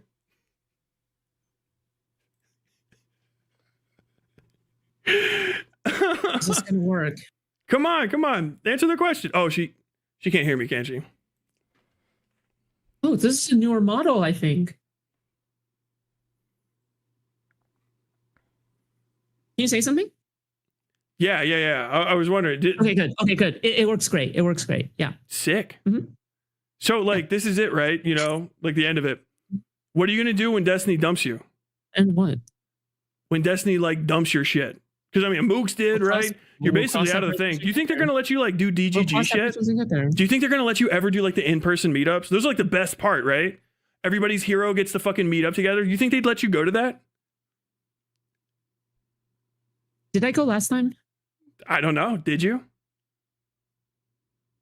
Mr. Research. Did you get to meet up? Or are they meeting up with you in person? Bro, I'm not gonna reward you for your laziness, man. Come on. Do you think they're gonna bring you to the meetups, the important ones? Does Foodshops think that she's like a main character at some of those events? Everybody's rolling up to the DGG meetup, the DGG Canvas at events. Everybody's wondering. Everybody's thinking, asking each other, is Foodshops going to be there? Is Foodshops coming? Is it safe to bring my kids? Or is Foodshops going to turn up as well? The real ones. Like, you should do you think they want you in public with them? Do you think they'll be like, oh no, this is our good friend Foodshops. She's gonna come with us and she's gonna do house to house, street to street. She's gonna knock doors with us. She's part of the family. Do you feel like you're part of the family with DGG? Are you part of the family, or are you like? Do they keep you in the shed out back because you're a pedophile? You're just jealous. Is that what it is? You're just jealous. Jealous of what? What is there to be jealous of? You're jealous. I got big content creator support. You don't have that right now. I don't want it, especially from Destiny, dude. Out of all the lies, that has to be the worst. It's why? No, literally. I like being enemies with big creators. It's the shit. You get to hurt their feelings and then they fucking mold and it's like a big fucking thing. One of my favorite moments from the last few months was Destiny's fucking the pain in his face when he read my fucking letter to him. It was great. Hydration check. Hydration check, okay? Hydration check. I do not like the way she touched that water bottle. I really do not like the way she touched that fucking water bottle. I've never seen somebody molest an inanimate object. From the last few months was Destiny's fucking the pain in his face when he read my fucking letter to him. It was great. Hydration check. Hydration check, okay? That's fucking rough. That's fucking rough. It's fucking rough.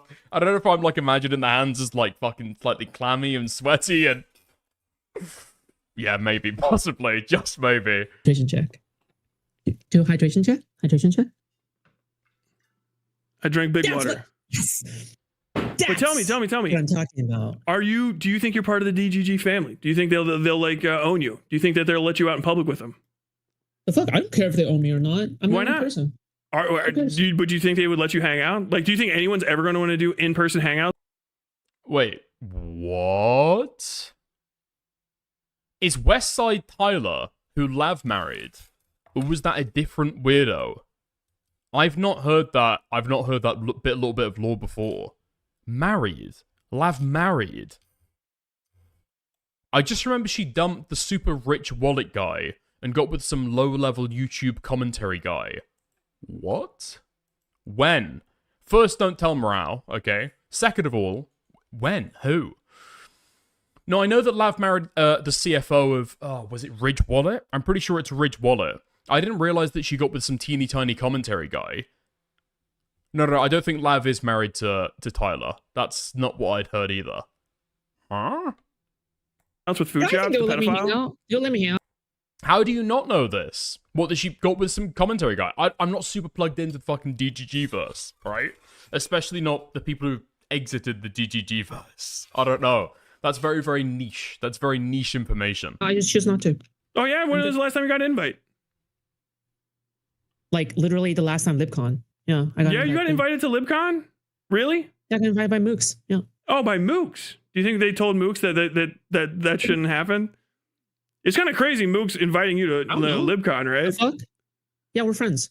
Who cares? Is that true? Did you lie?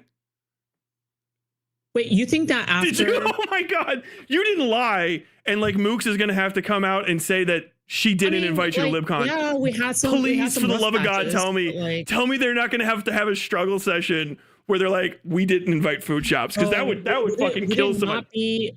Bro, would it not be the most retarded thing if I lied and they corrected me? Wouldn't I look so fucking stupid, bro? I mean, I don't know how much stupider you could be. Bro, why would I risk that? Why would I risk lying? Because you're an idiot. I don't know. You're sensitive. If I'm an idiot, how can I lie? Was Mooks allowed to invite you? Is that the other thing? Do you think did Mooks invite you and then Destiny found out and went, no, you can't. If she's allowed to invite me or not? She's her own independent person, is she not? No, she's not her own independent person. She's one of the volunteers for DGG. She's a representative. She's no, that's not sexism. She's a representative. She's one of the founding members on the founding member chart. Are you saying one of the founding members of DGG invited a pedophile to LibCon? Are you saying that? Yes. Why do you treat North more like a human being than woman in this space? What are you talking about? Literally, You treat Mooks Mark is a like an founding actual member. human I'm being. treating Mooks as being a representative of the DGG nonprofit, of which she's like a founding level member and was one of the volunteers that was at the little thing where they fucking tried to crash Hassan's. Are you saying that this founding level member and this volunteer for DGG invited a known pedophile Foodshops to LibCon? War criminal. Are you saying? Yeah, Are you saying this? You're dodging. You're dodging like crazy. Are you? Is this fucking shit up for you, by the way? Because this is like an official statement. Like you're a big time DGG person, right? Oh, I forgot to put this on the right thing. I'm a big time DG person. That's what you said. You said you're like one of the top DGG people. You said that literally like fucking 10 minutes ago. I'm a big time DGGer. Yes. Did I say that? You did say that. No, you literally said that. You said that. It's in this fucking stream, dipshit. I got you to say that. I pumped you for that fucking line. I know you said it because I wanted you to say it. I got you to say that. And you're saying, as one of the higher level people of DGG, which you said you are, that Mooks, one of the founding members of the DGG nonprofit, invited you, a known pedophile, to LibCon, which means anyone that was going to LibCon was at risk of sharing a stage and fucking shoulder space with a pedophile. That's crazy. How many drugs are you on? None. I'm shockingly sober. Tell me about the 17-year-old. Why do you think that it's legal to what you did to that kid? Okay, I'm sorry here we that go. you're not 17. Why? Are you attracted to me, but like unfortunately I'm too old? Pedophile. You got. Why does she fumble at every single fucking time? What the fuck? I don't know why food shops think that this is a good strategy to be able to respond to these things. Somebody asks, are you a pedophile? I wish you were a child so I would molest you. It's not the 1-2 you think it is. Fuck me. You just not be normal. Food shops could just never be fucking normal. What is this? What was that tactic there? I've never seen that debate tactic ever. Why do you think that it's legal to what you did to that kid? I'm sorry that you're not 17. Why? Are you attracted to me, but like unfortunately I'm too old? Pedophile. You got butt. You walked right into that rake. Come on. Oh, dude, would it be crazy if this is the conversation that makes them cut you off completely? Like, you may never get another raid from Steve after this. Is that fucked up? What if I fucked it? What if? Just, hey, you guys like hypotheticals, right? A true hypothetical for you. A true hypothetical. What if I fucked you up in this conversation so bad, you actually, the last time he raided you is the last time you'll ever get one? What if that happened? Well, then let it be. Oh, God. Would it hurt? What do you think happens to you after? What happens to you? I mean, it would hurt. Do you think that anyone's going to watch your content? If they don't end up watching, then I'll find another job. What? Okay. I think that's a normal fucking response. Yes. I hope they don't do any background checks by looking up your name, Caitlin Lark. Because it would be kind of a pain in the ass now, wouldn't it? My criminal record is clean. I have nothing to hide. Well, I mean, except for all of the recordings of you saying that you're a pedophile and saying that you want to wrap yourself around a 12-year-old girl. Those things aside, I guess you're probably fine. Science. I have a bachelor's in computer science. What criminal record do I have? I'm a white-collar worker back then. Back then, at some point, between the Twitter prostitution and the pedophilia, you had a normal job. I respect. This is average day-to-day Joe. Yes, we both worked government-related shit. Yeah.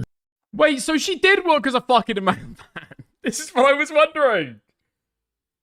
So between the OnlyFans and what coming back to streaming, did Foodshops have a tech job for like 6 months and then got saved by the bell and got swept up in like the wave of redundancies that happened like a couple of years ago, and then has never gone into a job since? That's the only way that this timeline possibly makes sense. When the fuck did she graduate? Did we? I worked in USPS. Yeah, I worked you in worked USPS. at USPS? Yes. Okay. I didn't ask you that, but thank you for telling me that you're a former USPS worker. You're bringing... there was a ton of firing at the postal service. No. I don't think the postal service is the tech job that she's talking about being being retired from. Yeah, my history. I think it's an important thing to say. 2020. Wait, so she's talking about being a highly trained computer science expert, got a graduate level job 6 years ago, worked there for how long? Then got made redundant and started streaming. Damn, that's crazy. Do you think that you could be a USPS worker? Hey, look, if legal if legal mindset can claim to be a lawyer, I'm gonna give Foodshops that right. All right, Foodshops can claim to be a computer science expert And have access to all those people's addresses. What with your history? Please respond. What are you implying? That you're a pedophile. I'm not even implying. I think I've said it a few times. Shout out, hey, chat, special chat, Control F search term pedophile for this, and whoever gets closest wins a whole can of jelly beans. You certainly mentioned the word pedophile more than I did, so. Yeah, because you're a pedophile, and I'm calling you what you are. So okay, it would kind of make sense that I said it more than you. You can keep yapping. You can keep yapping. I'll play RuneScape in the background. Okay. All right. Okay. Are you? I think I got like 2 more minutes. I got like 2 more minutes for you. Running. Hello, running. Again. Running. Do you want to stay in here? You want to talk about stuff? You worked for USPS, so we can look that up. Hold on. You want to watch? Hold on. You want to watch my RuneScape gameplay? Hold on. I'm gonna make you watch my RuneScape gameplay. Oh, come on, Tyler. Come on, answer. Why did you offer up that you were a USPS worker? I didn't even know that about you. I did not have that information. How did you not know that about me? I talk about it all the time. Okay. Because I'm not especially interested. No, you seem to be a big fan. Here, watch my RuneScape gameplay, okay? Watch this sick shit. Okay, so this is my character. Foodshops Counter Girl, okay? Let me see. How the hell do I get rid of that? Yeah. God damn it. Okay, if you're gonna fuck off, I am gonna roll. You're watching me, right? I want you to watch my gameplay. It's gonna be fun. No. The fun was the other stuff we were doing. If you've got to cope now, you can go cope. You must be so fun. You've got 30 seconds in. You're not watching my what is it? RuneScape? You're not watching my RuneScape gameplay? You must be real fun at parties, bro. Where is this original stream? I think I found the timestamp. Apparently there's some good coping after the fact. Dish. You have anything you want to say? I'll just let you go. You got anything else you want to say before I end it? Yeah, you're running. Okay. You're running. Go, sure. Yeah, you're running. She copes for longer than the conversation originally takes place for. Okay. You're running. Okay. You're running. Okay. You just can't outmod See ya. Oh my god, that hit the fucking, that was the dead zone. That would have been eternal. That would have been eternal past that point. Folks, I hope you had a good time. That was the food shop stream.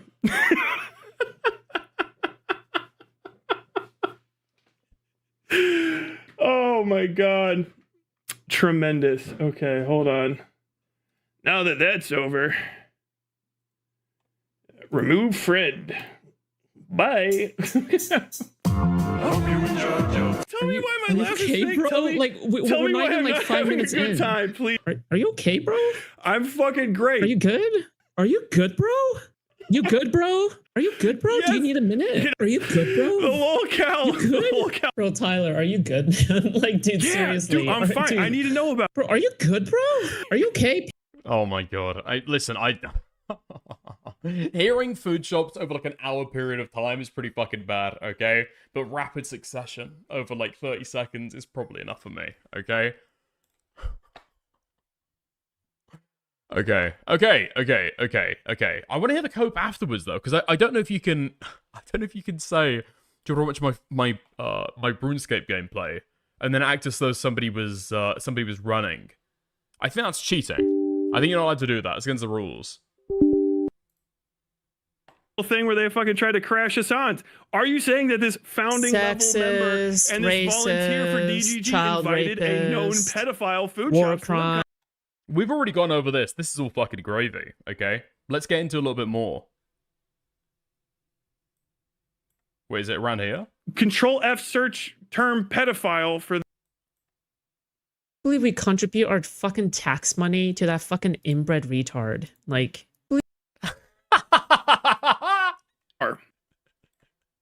let's go. okay, I'm just gonna play RuneScape in the background. You can keep yapping. You can keep yapping. You can keep yapping. I'll play RuneScape in the background. Okay, all right. Okay. Just because I'm EXP wasting. I'm wasting 2 more minutes. I got I'm like 2 wasting. more minutes. Running. Hello, running. Again, running. Do you want to stay in here? You want to talk about? Let's talk. You work for USP. Wait, hold on. You want to watch? Wait, hold on. You want to watch my RuneScape gameplay? Hold on. I'm gonna make you watch my RuneScape gameplay. Oh, come on, Tyler. Come on. Come on, answer. Why did you offer up that you were a USPS worker? I didn't even know that about you. How did you not know that about me? I talk about it all the time. Okay. Because I'm not especially interested. No, you seem to be a big fan. Here, watch my RuneScape gameplay. Okay, watch this sick shit. Okay, so this is my character.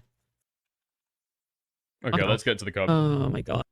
Shit, we're just debating. Wait, there's no way. Foodshops typed up notes. What? Are these notes during the debate, or are these like notes that she did to prepare for the conversation? She's got fucking Google notes. Or she's got fucking all like, of this notes? shit. We're just debating. We're just retarded. No fucking way. No fucking way. I thought Foodshops was just floundering. You know, saying the first thing that came to her fucking head. She was taking notes. That was an organized debate performance that she was, like, actively engaged with. Against the guy who she herself admits has some kind of mental disability from having a fucking crate dropped on his head in the army. So he's got a chronic brain injury. And that was the performance. Damn. Circling around blood spores. Meanwhile, there's plenty of shit here on this screen that we can talk about. Oh my god. I'm the only one that ever does research. Okay, great, awesome. No way! She's trying to do the... Oh my god, it's like... The Destiny tactic as well. That's obviously where she fucking gets it from. Scrolls away the sad notes that she had. What did she write down? Did she pull them up in a second and go through them? She goes through her, like, conversational notes. I need to read these. This might not be the best content. We'll see. There's plenty of shit here. I need to see what she wrote. Okay. Nice. Wait, these were debate notes that she took before the debate to prepare her. Let's see how many points she hit on, okay? Westside Tyler, Bell, End. Why did he run? Because I'm a pedophile. Has he changed his mind? Am I not a pedophile anymore? I'm still one? Okay, why? No preparation. Just once, just allow Tyler to be able to rattle off exactly why he thinks you're a pedophile. No rebuttal. No argument. No argument in response to that. Bragged about honing a laser on somebody until they died. Machine gun fire, bragging about war crimes. Of course, every time that somebody dies at a war, it is in fact a crime. That's right. No, I'm glad that she's understood that.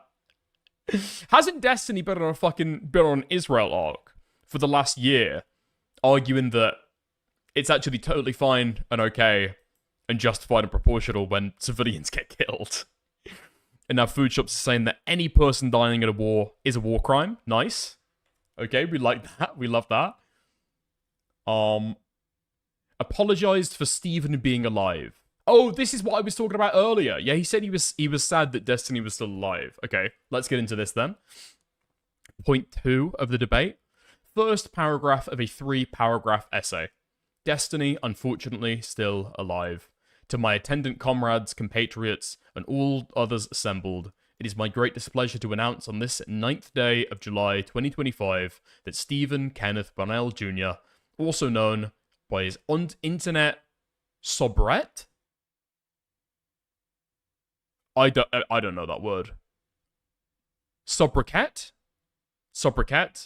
Just use nom de plume if you want to use a fancy word, dude. Jesus Christ. Destiny is still alive. We live in an era of great inequity, of profane human rights abuses, and the slow drip, a death, of rights for common folk of every colour and tradition. In such inauspicious circumstances, it is easy to see this meagre injustice as just another pebble on a beach of sorrows, a thing that pales in comparison to the horrors about it. Still, many of you, and I myself, understand the unique sting of this insult to common humanity.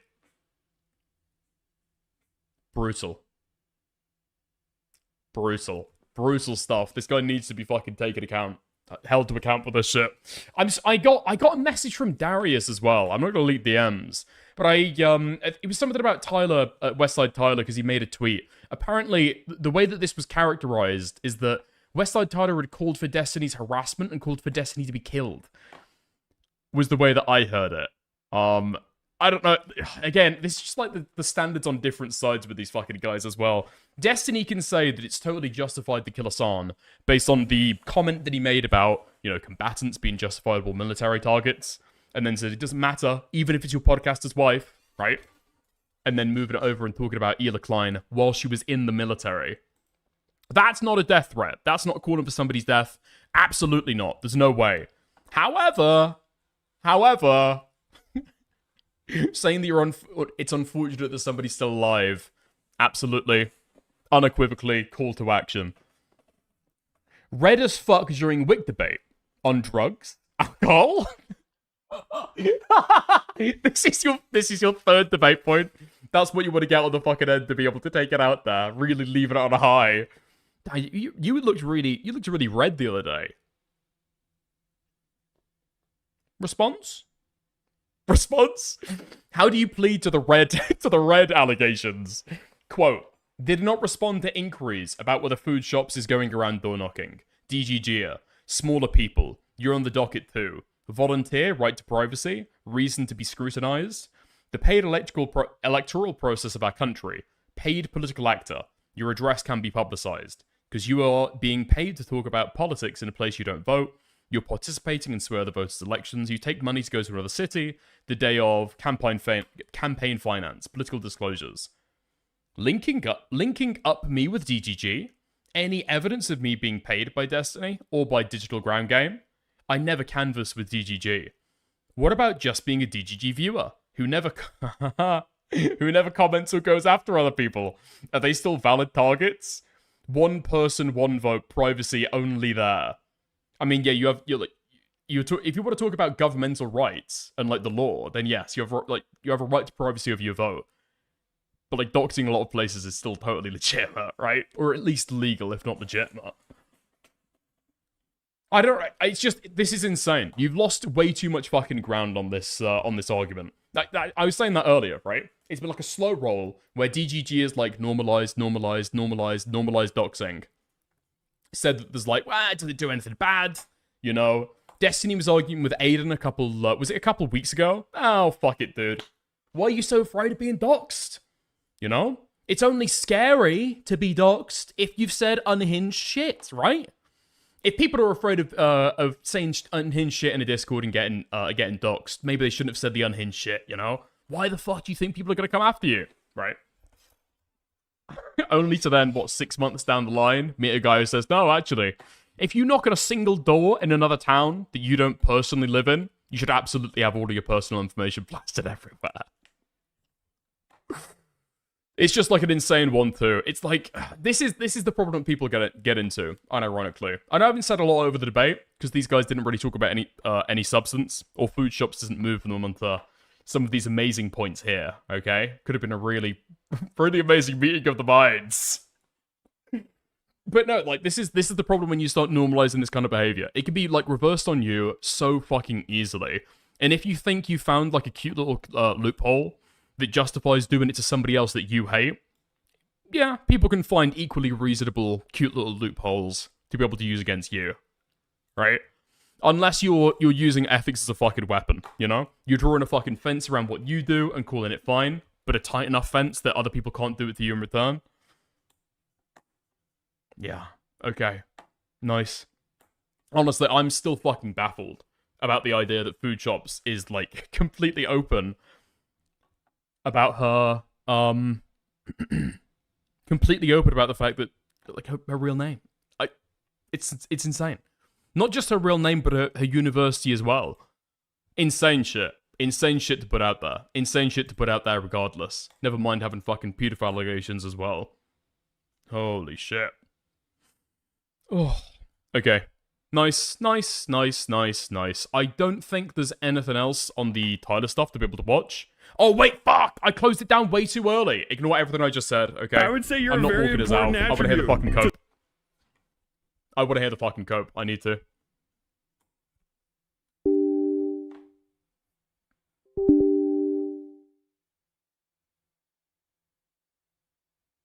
I mean, except for all of the. Come on, answer. Why did you offer up that you were a USPS worker? I didn't even know that about you. How did you not know that about me? I talk about it all the time. Okay. Because I'm not especially interested. No, you seem to be a big fan. Here, watch my RuneScape gameplay. Okay, watch this sick shit. Oh, here we are. Actually, like his video essays. Like, I would consider myself somebody who is kind of, situational. You're leftist. Fan. You're leftist adjacent. Yeah. But here's the problem: if you actually go look up Westside Tyler on Twitter right now, the majority of the posts are people from FD Signifier's own fan base calling him out for the things. Like, for example, he said that Plattner being a prison guard at Abu Ghraib was based. Like, that's something that you. I don't know. I didn't bring that up. If you're an ex-military frat boy and you hear about human rights violations that somebody else was getting into, and you're like, oh, based, like, you should absolutely have pause. Like, it makes sense that. Why is Darkbringer around these communities still? I just don't get. I don't get it. I don't get it at all. Oh my god. Is this just like the second life? This is what you graduate to if you defect from the Snarkers? Is this the way that some people fucking see it? Because Soul did the exact same stuff, you know? Fall out with somebody in this space, boom, immediately defect over. I mean, the reason why did Darkbringer even leave? I can't remember. I'm pretty sure she got pushed out over some of the Ico stuff, right? She was like menacing Ico with her docs. I'm pretty sure she just threatened to dox Ico on that Aiden stream. And then somehow people let her back in the house. Then she stayed around for a while. Did she get exposed for like leaking snarky chat or like a fucking Discord channel or some shit? Some fucking boring shit, I guess. And then defected again? I just know that 6 months ago, Duckbringer was calling into Foodshops to be able to fuck with her. 100%. I think she was playing, oh my god, is it Ark Raiders? The game with the fucking, the robots, the battle royale with the robots? It was a little while ago, it was like 6 months ago, calling in to be able to fuck with her and like debate with her. That the only community that he seems to be relatively okay with right now, FD Signifiers, is absolutely telling FD, do not associate with this guy. He's fucking toxic. He wants to say that you're toxic to Destiny. Tyler is toxic to every single cause that he tries to join because of he's not done any work into himself as a person. Like, he is still the exact same person he was in the military. It's very obvious. He just has a platform now so he can validate his own fucking feelings and feel morally superior to people. Anyways, that's all I wanted to say. Holy shit, like, that was a good conversation. Good job, Foodshops. Thanks. I literally don't think I've done anything. I think for the entire I think for the entire thing, it's just been shooting the shit with Tyler. Like, honestly, it might as well be a, it literally might as well. Like a neurodivergent child, back off. Jesus Christ. Okay, no, like, especially I might as him. well. Okay, for example, he has a be... wife that's obviously much older than you, and he's calling you a crone. There was just like so much shit in that conversation where this guy is obviously a disgusting fucking person. By the way, who the Oh my god, okay. Really not interested in Darkbringer. I'm glad that she's gone. I don't want to hear her again. Where the fuck is this then? Oh, I think Jimberley, I'm pretty sure you're in Snarker chats. Ooh, okay. That's nice. I think that's probably nice for Foodshops, you know? That's probably quite nice for Foodshops, an old familiar name from back in the spicy chat days. All Thanks right. for the 5, dude. Wait, what? Wait, Jimberley is financially contributing to... Listen, I don't want to do guilt by association, okay? But anything that Foodshops now does, you can technically say that Jimberley has financially supported it. Didn't Jimberley used to be a Destiny mod? Oh, anyway. I've always heard Queen's voice go like, Jimberley, thanks for the 10, bro. Like, fuck me, dude. Also, I like how the few times I did laugh, the very few times I did laugh, there were genuine laughs, bro. I did find it funny, yes. Dramath, thank you so much for the 10 gifted subs. Thank you. I'm gonna need more money if I put up with that. By the way, Musebloot, thank you so much for the $50. Musebloot, thank you so much for the $50. Thank you so much. Not well, bro. He clearly has some kind of mental issue from the time when he was deployed. I'm not saying this to shame veterans or anything like that, because this is clearly what it looks like when you have like you neglect your issues. When you neglect your mental issues, I feel like that's what happens. Man, like, yeah.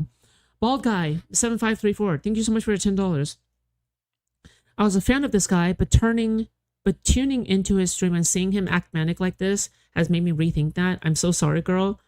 Hope he doesn't stress you too much. Wait, did you actually turn because of this debate? Not even a debate.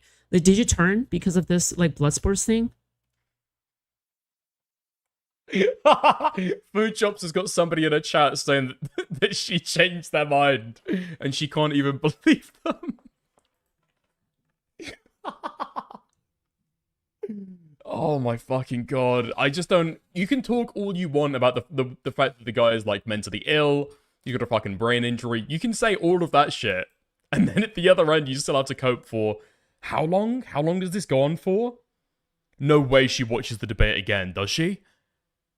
3 hours.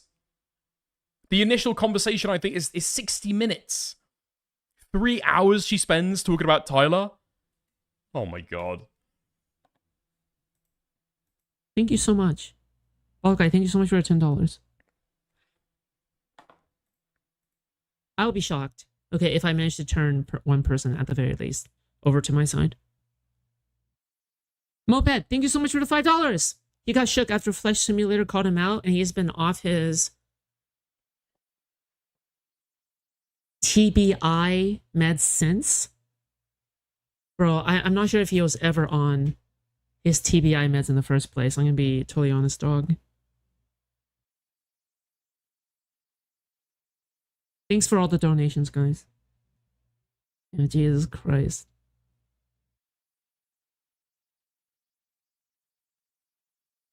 Thank you.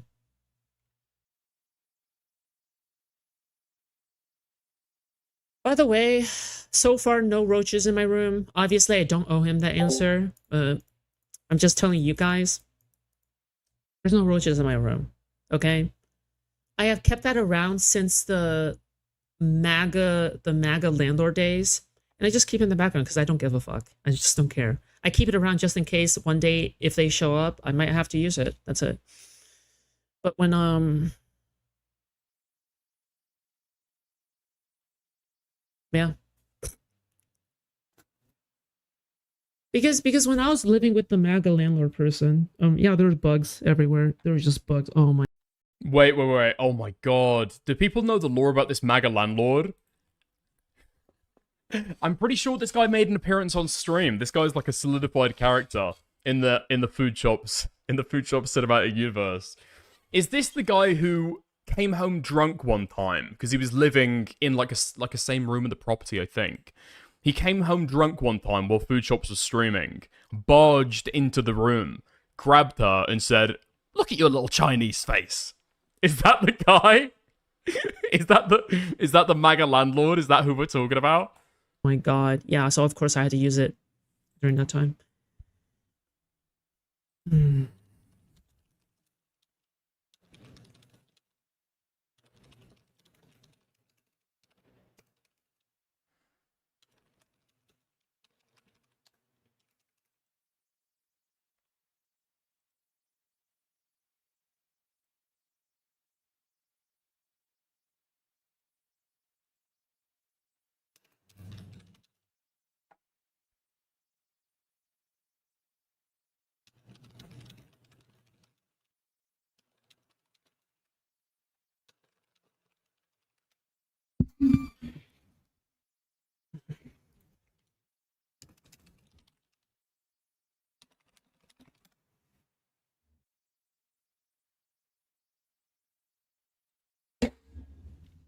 Listen, I'd be lying if there wasn't an M to F that I wouldn't go crazy style on. Okay. Is CBC, that really thank it? you so much for the one gifted. Nice. Okay, fantastic. Looks like there's nothing else to talk about there on the Foodshops front. Fuck it. Okay. Never mind. Okay. Absolutely speechless. So am I. That was a stellar debate performance. I'm very, very proud. I'm very, very proud. Foodshops has come a long way. Alright, fuck it. It's good to be able to dip toes back into the DGG verse to be able to see what's going on. Like, staying around for any length of time, though, it's just brain rot. It's like the same conversation again and again and again and again. Like, I'm pretty sure that I saw Aiden debating somebody, like a clip of it on Twitter a little bit ago. And Aiden is still rehashing the fucking Foodshops. Sorry, not the Foodshops. The Liar Convoy's wife argument. Again and again and again and again and again and again. It's never gonna fucking end, because these people will just never let it fucking lie. We're gonna be talking about Elder Drazi. Like, total nobody drama for the longest time. It's never gonna fucking end. I'm putting an end to it. Alright. Nice. Oh, fuck. Okay. That's the Destiny stuff over. Okay. Now we're really scraping the bottom of the barrel. Okay. Let's go with it. Alright, we've got fucking, we've got tech drama to talk about. This came out a little bit ago. Somebody sent it to me. I think somebody put it in recommended, right? Yeah, when I started streaming, said I was going to talk about flock cameras. I did already have it. It's getting pretty fucking big, I guess. I think that a lot of the flock camera shit is just like bordering on conspiracy at this point. I think a lot of anti-tech discourse right now is just bordering on conspiracy. The idea that like OpenAI or Anthropic are seeding TikTok campaigns to be able to collect better data than they can already. Probably not. Being realistic, probably not. Conspiracies about data centers in the United States getting like better types of tap water that regular American homes are not able to access. Anyway, yeah. So a lot of the anti-tech stuff. Listen, there might be legitimate complaints mixed in there as well. All right, just a lot of it relies on conspiratorial thinking. Let's have a gander though. I might be wrong. Right? I might be wrong. Let's have a gander. I might find out that flock cameras are actually illegal. Okay, here's the deal. As the title of this video implies, I began researching the constitutionality of flock cameras, which are now being installed at a mind-boggling pace in America, and after just 3 days of heavy research on the... Yeah, but police have already abused flock to stalk people. Yeah, okay. So I think that doesn't go to like a main issue of flock cameras though, right? That's just possible using any CCTV cameras. Fuck it, we'll get into it later, okay? We'll probably get into it later. But so far as I see, that's just a problem with surveillance. If you've got a problem with surveillance cameras generally, I guess I kind of get that. But the main issues I think a lot of people bring up seems to be police abusing them, which is then not a problem with flock cameras, that's a problem with the police, right? Open internet, I woke up one morning and lo and behold, a flock technician was installing one just a few hundred feet from my driveway, pointing directly at my driveway. I'm not kidding. I blurred all of the footage around the camera. Spoken like a Brett Lamau? Well, okay. No. I think I'm making a sensible point there. So I'm saying, like, you just isolate it down to the actual component that's bad, and it either comes down to, in my opinion, bad policing, or you've just got a problem generally with there being cameras to be able to watch over stuff. Like, you've got people denying that it will even help solve crime. It obviously fucking will, right? But yeah, like, it is true. The UK has got the highest, I think, is it the highest ratio between people living there and CCTV cameras. That is true. So it's maybe more normalized here, but like, is it really that big of a deal? I don't think it is. Because this thing is directly in front of my house, and you know, normal people expect normal amounts of privacy. And I'm not going to assume that a surveillance camera... The only thing that I will fucking say, okay, is that the same people who screech and like lose their fucking shit and tear their hair out over flock cameras are probably going to be the exact same types of people who will defend to the death people's right to be able to film you in your home or your business from the fucking sidewalk because it's private property or it's public property, right? Like the First Amendment auditors, it's the exact same audience. Camera was installed pointing at my driveway directly because I began heavily researching whether or not those surveillance cameras were constitutional. Ladies and gentlemen, we got him. No fucking way. No way. This is... Okay, who disagreed with me in chat like 5 seconds ago when I said that a lot of this anti-tech stuff is built on conspiratorial thinking? Directly because I began surveillance camera was installed pointing at my driveway. Directly because I began heavily researching whether or not those surveillance cameras were constitutional. Ladies and gentlemen, we got him.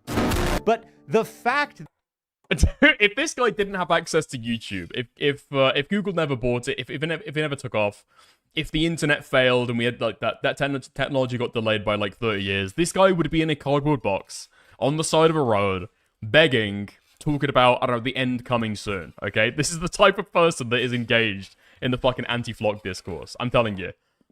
That this thought is even within the realm of possibility at all is exactly why America is so concerned about these cameras. At the flock out of Troy, thank you very much. So in this episode, let's just answer the dang questions. What are these cameras? What do they do? And are they a direct violation of our Fourth Amendment right to privacy? Who is your daddy and what does he do? I'm Jake the Lawyer, and welcome back to Internet Esquire.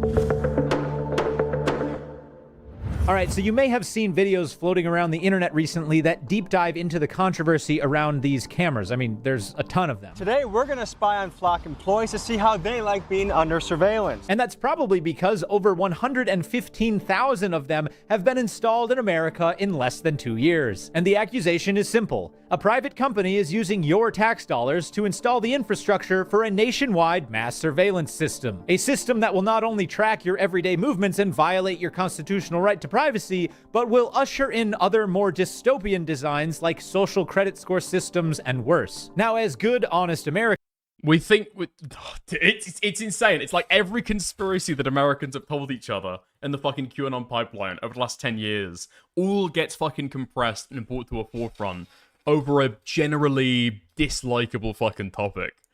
This is what I'm fucking saying. It's like more pernicious thought processes come up during this shit. Americans with a healthy distrust of government. Like, I can understand people being uneasy, and there may be, like, some concerns about how to actually use them. But, like, the overwhelming rage comes from such a retarded place. It's big and small. That's obviously something we should be concerned about. But it's often hard from these investigative videos to get an actual sense of what's really happening. Can a private company create a mass surveillance system? Is that legal? And is that even what's really happening, or is this entire thing being blown completely out of proportion?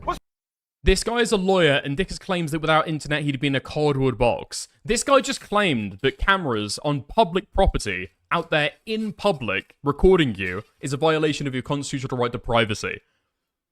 Of course, your privacy in public spaces is what he's talking about. Yeah, listen. What did Big Mungie say about legal mindset? He's got a YouTube channel and a law degree, and he's using the YouTube channel. Someone please explain To talk about flock cameras. to me what the hell is going on? Okay, let's just start at the beginning.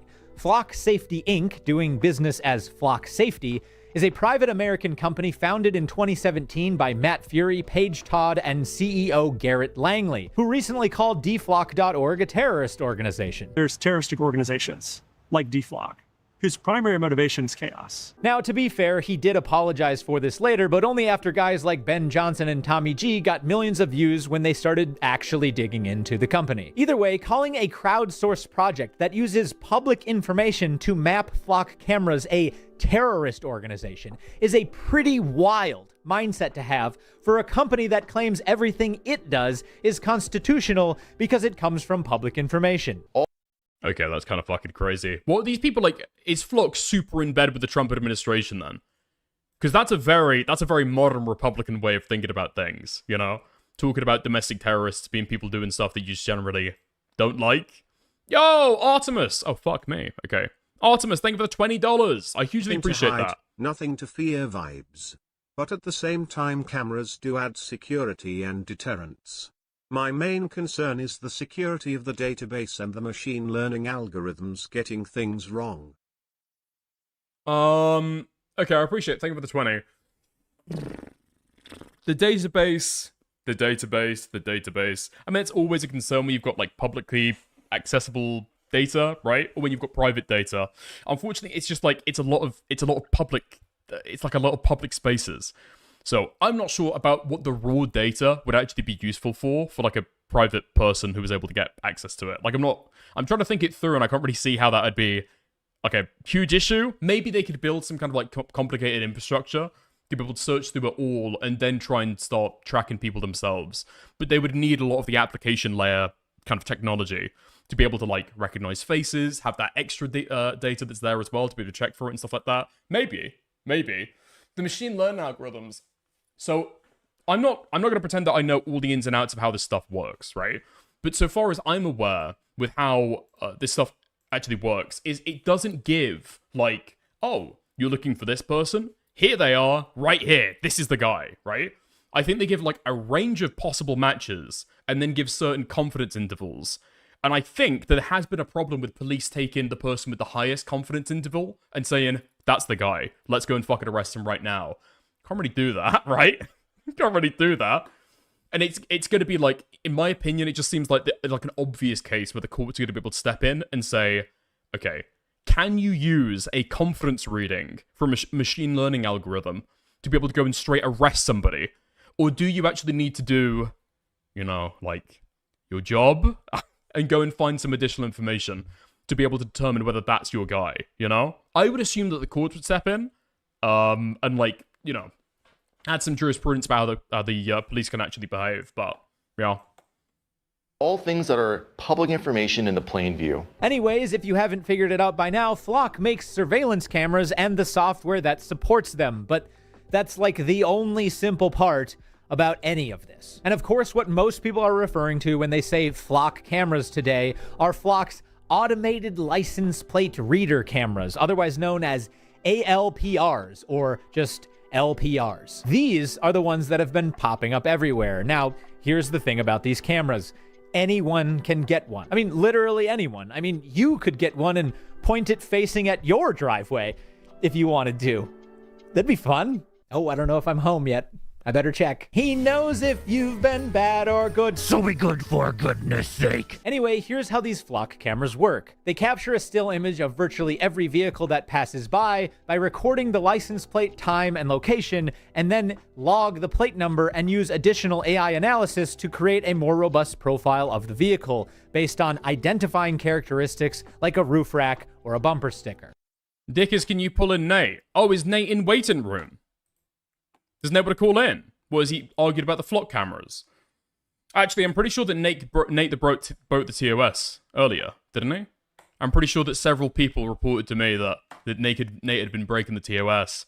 I don't know, I'm sorry. Listen, Nate, I love you, mate. That's gonna have to be a ban for all that nasty shit you did earlier, okay? Sorry.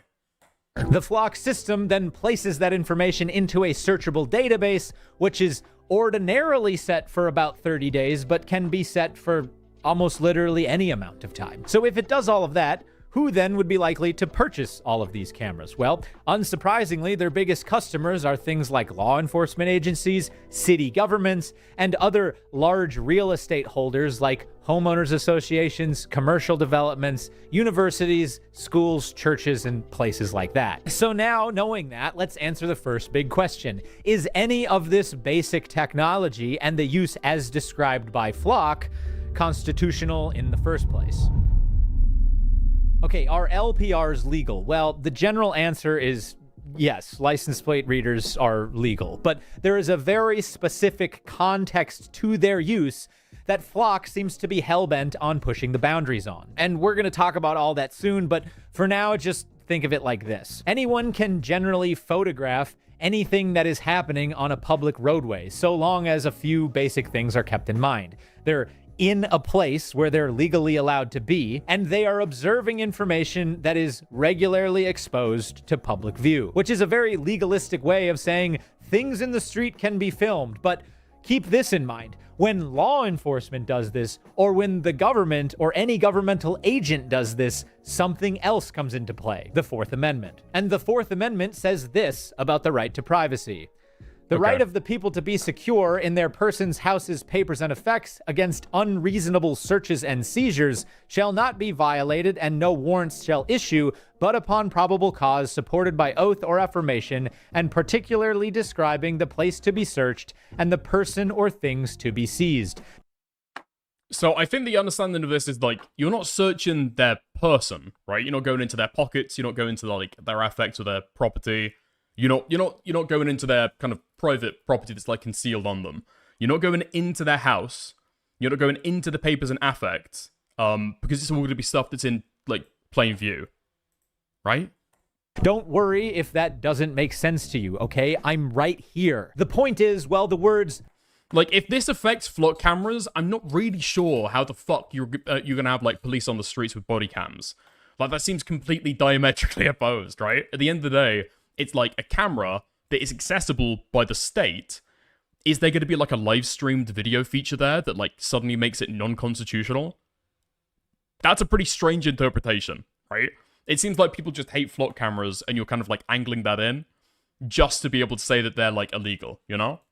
The right to privacy do not expressly exist inside of the language of the Fourth Amendment. That is really just legal shorthand for the right to be free from unreasonable searches and seizures and unjustified government intrusion. Now, originally, this right to privacy was closely connected to actual physical property, and it was designed to prevent the government from entering your home, seizing your belongings, or taking you and your loved ones off to jail without probable cause. But as new technology continued to reveal more and more about everyday American life, beginning in the mid-20th century, the Supreme Court began to recognize that this physical protection of property also extended to government searches in the digital realm. And the first case to do this was in 1967 in a case called Katz versus United States. A man named Charles... Oh my god, how much do you want to bet this is going to be over some, like, private data? It's going to be, like, wiretapping a fucking phone conversation, even though the wiretap happened from, like, the streets, or it's going to be, I don't know.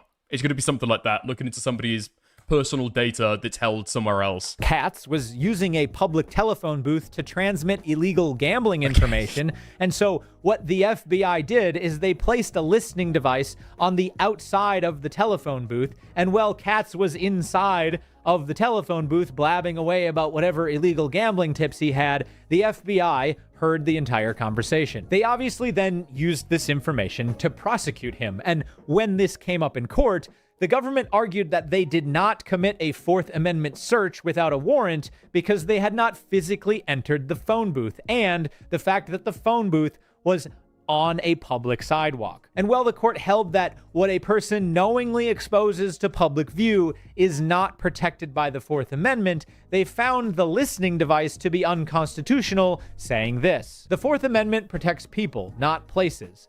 What a person knowingly exposes to the public, even in his own home or office, is not subject of Fourth Amendment protection. But what he seeks to preserve as private, even in an area accessible to the public, may be constitutionally protected. Meaning, a government action can be an illegal search, even if it doesn't involve physical trespass, and even if it happens in a public place, through what is known as the reasonable expectation of privacy test. Here's how that works. Whether someone A, actually sought to keep something private, and B, that expectation is one that society recognizes as reasonable, is more important than the place where the search occurred. As a result, I guess I thought this would be a little bit more of a deep dive into flock in general, rather than like a fucking legalistic argument. Okay. Oh fuck, yeah. The title. Okay, the title. I don't know if, like, because I would understand that you go into a phone box, and you then do have, like, a reasonable expectation to privacy. You're not expecting somebody else to be able to, like, listen into it. You close the door behind you, right? Despite being in public and other people can access it. I don't get how you get from that to a flock camera that happens to record somebody as they walk through, like, a busy town or city center. That is also illegal and infringes on your constitutional rights. I don't know how you get from one to the other. Things can be protected from flock cameras are equipped with LiDAR. I mean, that's kind of cool. I don't know how that changes the argument, though. Warranted government intrusion, even if those things happen. They're going to be fucking expensive as shit then, right? And in public. So now let's take this back to Flock. They claim that every individual camera just takes individual pictures of license plates and that there's nothing wrong or unconstitutional about any of that. ALPRs do not violate the Fourth Amendment or any other constitutional provision. Well, yes, that is true. But there is way more going on here than they're actually letting on in these videos. And we're going to get into all of that in a minute when we begin to talk about the mosaic problem. But for now, let's just continue to work the problem. If someone seeks to preserve something as private, and that expectation is deemed reasonable by society, that thing can be constitutionally protected from unwarranted government searches, even if that search occurred in public. That was the fundamental legal finding of Katz. So is it reasonable to have an expectation of privacy in your license plate when you're on a public road? No, it's not. Beginning in 1983 with the Supreme Court case of United States versus Knotts, the court found that a person traveling on public roads has no reasonable expectation of privacy in the vehicle's movements because the routine direction, stops, and destination are visible to anyone watching. And then in United States versus Porter in just March of this year, the federal Fifth Circuit applied that logic and held that police did not conduct a Fourth Amendment search by searching license plate reader records, which showed a vehicle of interest at several points along a public road. So Flock is not entirely wrong in this very narrow interpretation of what their cameras do, and this is also not uncommon for how criminal investigations use LPRs today. But don't take my word for it. Here is Buffalo Police Special Victims Unit Detective Richard High to explain a little bit more how LPRs are used every day by law enforcement. For law enforcement, when we use the LPRs... Oh my god, not this fucking guy! No! Oh my fucking god! Isn't this the guy that got remanded for unprofessional conduct? I'm pretty sure that it is, right? He got annoyed at some fucking school board and so jumped out of a police investigation to go and bitch about it on some fucking podcast. To paint himself as the hero, the only person who cared about the fucking kids, and then paint the police department that he fucking worked for, the city, as like criminals who didn't give a fuck that kids were getting fucking raped. This guy! I fucking hate this guy. In order to like find vehicles that have a registration that's been expired, you know, for like vehicle and traffic law. You know, the cop car turns around, you know, puts its lights on, said, hey, the LPR hit and said that your license is suspended or the vehicle registration is suspended. That's one way. The other way is we save that data. So let me say that Axon, everybody knows Axon is a body cam company. We use Axon. We previously didn't. But even then, the license plate readers that we had stationary throughout the city and attached to vehicles still saved the data for a long period of time. And we could look and say, hey, this car recently was involved in a shooting. Let's run the plate and see where it comes back to previously. And then you can see like how and where it would park and where it would be when it would hit those license plate readers, right? If it's a patrol vehicle that's moving around, it would say, oh, it's parked in front of this address, a whole bunch. We can assume that that's a person that lives there. And then you gather more information from like your electrical or gas company. Or you say, hey, this is where it was driving. We now know that it was at this scene during these times, possibly stalking somebody, or we know it came from this general direction. So the data save, the data bank on license plates that have been read by LPRs has already been out there. Now, they may not talk to one another. You know, like Flock is a company, Axon is a company, and the other previous ones that we use is another company. Sometimes they don't mesh. Now, I believe Flock might be getting rid of that and meshing with everybody, so everybody can kind of collect data together. Right you are, Detective High. Right you are. And if you'd like to see an exclusive show available only on pepperbox.tv called Awful and Unlawful, where Detective High and I review incidents of criminality along with our friend Nolan from the Man vs. Morning podcast, or you just want to watch all of these YouTube videos... No way! Dude, boomer conservative YouTube podcasters now have like a Nebula. They've got together and made their own version of Nebula. This is like a sign. This is like the final nail in the coffin. Like, the swing to the right is ended now, okay? It's over. Now we begin the swing all the way back to the left. We'll all be there with Westside Tyler in a few years. We'll all be chastising people for using the naughty R slur. It's gonna all go back. It's all gonna all go back over there, but without ads. Check out the link in the description below to get started with a 14-day free trial. Oh, I like that. Yeah, me too. The first episode of Awful and Unlawful is going to drop next week, and there are already hundreds of exclusive episodes available over there right now that you can't find on YouTube. Either way, it's a great way to support this channel and to take part in a great community. So consider...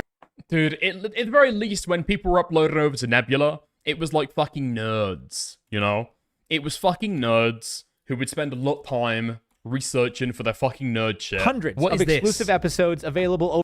The Unsolved Case of the Zodiac Killer, a 53-minute video. The Salt War, exclusive. Over there right now, a 17-minute video. You can't find on YouTube. There was a fucking reaction to a body cam on there. You gotta pay extra for it. These guys are fucking scamming. This is insane. Either way, it's a great way to support this. I thought this kind of shit went away. I can't lie. I thought this kind of stuff went away. Like with being able to have like a YouTube membership where you can watch a bunch of like cordoned off videos and stuff. That's kind of cool, right? It's an idea for like a content creator to be able to create more exclusive content for their audience. And then before then, it's Patreon and stuff like that. Do they actually think they've got this kind of like network effect? Maybe they do. Maybe they do. Maybe there's like an insane amount of overlap between people who want to watch a 50-minute sloppumentary about the Zodiac Killer, who want to learn about why, I don't know, Russia is invading Ukraine. This channel and to take part in a great community. So consider jumping on. Oh, the main purpose was of gun content. That makes a little bit more sense now, Pepperbox TV. And over there, if you're interested. Otherwise, all of my regular Internet Esquire videos will be available here on YouTube with ads or over on Pepperbox. Anyway, as Detective High stated and the Fifth Circuit Court reiterated in the case of Porter, LPR cameras are permitted as constitutional so long as they are intermittent public observations. Intermittent public observations. Intermittent. It's a word that matters.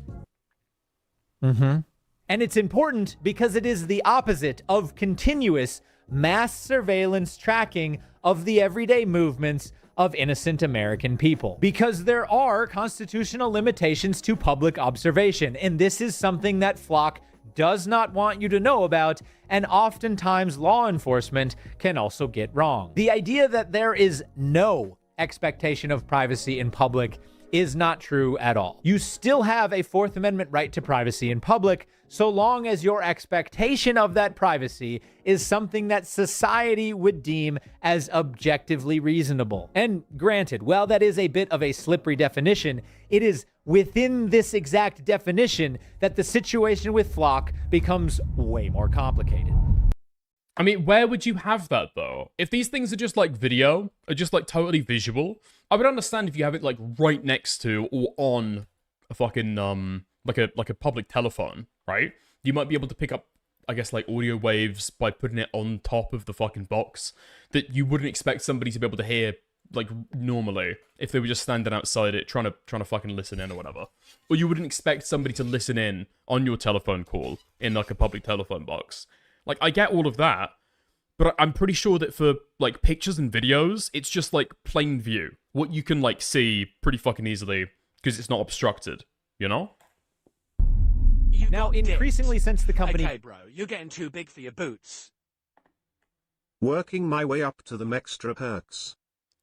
Thank you, Dan Jr., for the $2. I appreciate it. Again, Flock technology is not just simply designed to provide intermittent information inside of a closed system. It is designed to mesh information, not just with other Flock cameras, but with entirely other surveillance and police information systems. In fact, Flock's broader platform, Flock OS, is directly marketed as the connective layer for real-time crime centers. And according to Flock, this system can place the following information into one common operating system and map: license plate alerts, live and recorded video, third-party camera feeds, gunshot detectors, which we all know are just microphones that are actively listening, drones, computer-aided dispatch information, vehicle location information, and more. And this creates something wholly different than just a single LPR camera on a random public roadway. Imagine it this way. Imagine...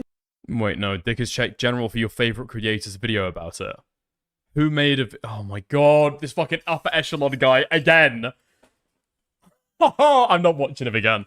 I'm not watching him again. I watched him last stream. I almost tore my fucking eyes out. And that LPR is connected with hundreds or even thousands of other LPR cameras. Now imagine those are all connected with drones, audio sensors, police dispatch, and more, and it's all integrated into one easy system inside of a Flock operating system. Now add in a sprinkling of facial recognition, and voila, that is something entirely different than what we're talking about with LPRs. It is a... Wait. Okay, I might have misunderstood the business model with Flock. I thought that it was somewhat similar to how they do it with Ring Doorbell, right? Where they, as a private company, you know, you're able to buy a camera and you're able to, like, own and operate it, right? You're able to get that direct video feed and stuff like that. Maybe if you own several with these, you can log in and see them all. Is there like a subscription layer, like a subscription level with Flock, where you can just see all of the fucking video over the entire United States? There's no way that's real, right? Flock cameras. UK! They're bringing them to the UK? I don't know what benefit that would do. We've already got a shit ton, to be honest. I did see that Palantir was looking to be able to get into the UK. In fact, they went on TV. They went on British TV because they got denied a contract in London. They were that upset that they lost the contract. They went on TV to be able to argue why they should have it. Virtually continuous, comprehensive. This was what they say on their fucking their website anyway. Hold on. This is it, flocksafety.com.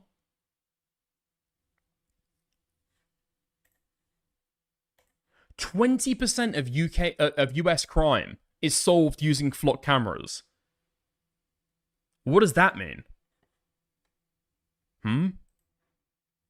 I'd imagine that being a slightly deceptive stat, right?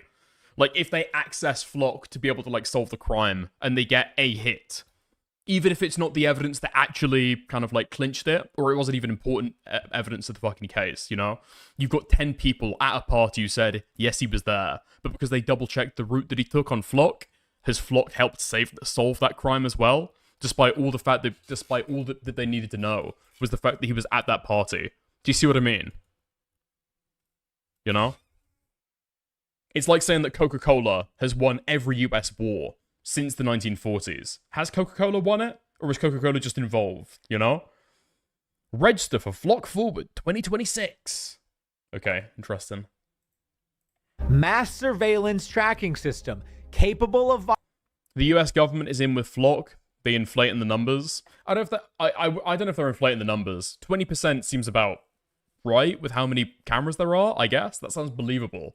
But I think it's more like what I said, right? It's a slightly misleading statistic. Violating some of the most basic concepts of privacy that society itself would easily recognize as objectively reasonable. And that, my friends, is what we call the mosaic problem. The idea that many small pieces of surveillance data, each seemingly harmless on its own, can be combined to reveal a detailed picture of someone's life that no ordinary observer could realistically obtain, even if every law enforcement and government agent in the area was looking into it. A place where the whole surveillance... Wait, what the what the fuck? This is not real, surely. What? Okay, so I'm taking a look at their products right now. They've got something called Flock Nova trademark. Search once, act faster. A real-time investigative and operations platform that helps team find context, coordinate work, and move cases forward. And then the description, I guess the demonstration they want to have there is at the toy example, is typing in 4182 Maple Crescent Lane, Riverview, Ohio. Is the idea that you're just able to type in a fucking address and you're able to get like a real-time fucking feed of it? That's insane. That's insane. Okay. Interesting. I don't know if that's illegal. I don't know if there's going to be like a legal impediment to it. That's fucking insane, though. Surveillance record becomes constitutionally... I'm trying to think through the implications of that, though, I guess. Like, what would the difference be? Because right now, a private investigator would have to find like a contact who's local in that town to be able to go there currently and actually physically like live stream it to them or film it or something like that. Whereas with this, you can just access a generally available camera to be able to do the same job, but cheaper and quicker. Maybe it's going to be a similar problem that you have with like AI related like movies and songs right now, right? Like the main problem for why AI like media is so fucking bad is because if somebody's committing time, money, talent, passion to go and make some kind of art, they're taking a long time doing it. They've probably done it an awful lot. They've thought about it an awful lot, right? But AI art is just like full of amateurs who won't spend that much time, aren't putting that much thought because they're just impressed that they're getting something out of it, right? And so AI art will just be, for the large part, way fucking worse than traditional art will ever fucking be. For a long time, until like these big studios start incorporating AI art and right, all that stuff. Is this going to be what happens though? Because the price floor gets lowered so much that random people can now just start having a peruse around the United States, stalking their ex-girlfriend and shit like that. Yeah, damn. Different from the sum of its individual parts, where hundreds or thousands of scans over time reveal where you work, where you worship, where you live, who you sleep with, where you travel, and where you take a dump. Where beautiful women instinctively flock like the salmon of Capistrano. Sorry, my point is, if this were the case, does any of this sound honest to you? There's a common misconception that Flock tracks you wherever you go. And that's just not the case. Now you might say, well, that's not the case, Jake, so that's why none of that sounds honest to you. But let me tell you a little story. Here's the funny thing about the mosaic problem. It first occurred in legal reasoning when the Supreme Court had to decide whether or not the CIA was required to disclose the names of researchers who had participated in the MK program. Yeah, no, we're not doing that. We're not using... Wait, what? We're talking about the MK program now? I need to go back just a little bit, okay? I was looking at a link that Nate sent me. Sorry. 20 seconds. So that's why none of that sounds honest to you. But let me tell you a little story. Here's the funny thing about the mosaic problem. It first occurred in legal reasoning when the Supreme Court had to decide whether or not the CIA was required to disclose the names of researchers who had participated in the MK program. Yeah, no, we're not doing that. We're not using Flock cameras as a mass surveillance system. No. MK the Tuskegee experiments? No, we're not doing that anymore. Yes, and look, I'm not going to get too... Is this just like the retarded buzzword to be able to bring up anytime you're talking about essentially what amounts to like government do bad? Is that the idea there? You bring up the Tuskegee experiments, yeah, throw in MK as there as well. Maybe you bring up Watergate. Bringing up Watergate would be good here. Too deep into what the MK program was, but just know that it was a mind control program developed by the CIA during the Cold War that involved large amounts of LSD and drugging innocent people. Mind control. LSD. Charles Manson. I'm not kidding. But we're not doing that anymore. Got it. They said it. I don't know why you're still here. They said they're not doing it anymore, so it's probably not happening anymore. We're not using labs in other countries to engage in gain-of-function research. No. Why would you? Oh my god, he's one of these guys!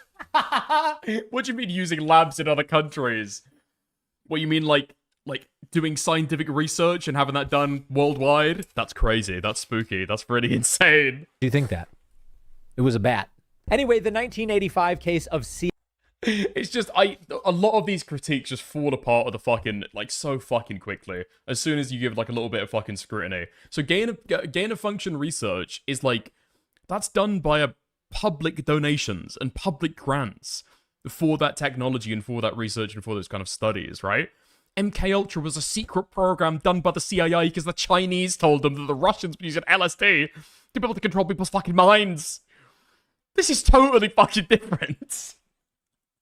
Oh my fucking god. CIA versus Sims requested the names of the researchers under a Freedom of Information Act request, and of course, unsurprisingly, the CIA refused. Oh, Taya, don't start. I mean, the CIA still tests on people, just not openly now. Okay, the only reason why we know about MK Ultra wasn't because MK Ultra was it wasn't because it was public at the time, right? It was because actually they were ordered to destroy all of the files. They failed to do so, and so all we know about MK Ultra right now is just like the files that accidentally didn't get destroyed. But yeah, they're never open about it. And ran to the Supreme Court for an opinion. And the court reasoned that the CIA did not only not have to disclose the names of the researchers, but also didn't have to disclose things like the names of the universities where they worked or the names of the laboratories where they worked. Because, well, those individual pieces of information might seemingly be harmless, they could be combined by a foreign intelligence agency with other publicly available pieces of information to accurately identify the names of the researchers. No way!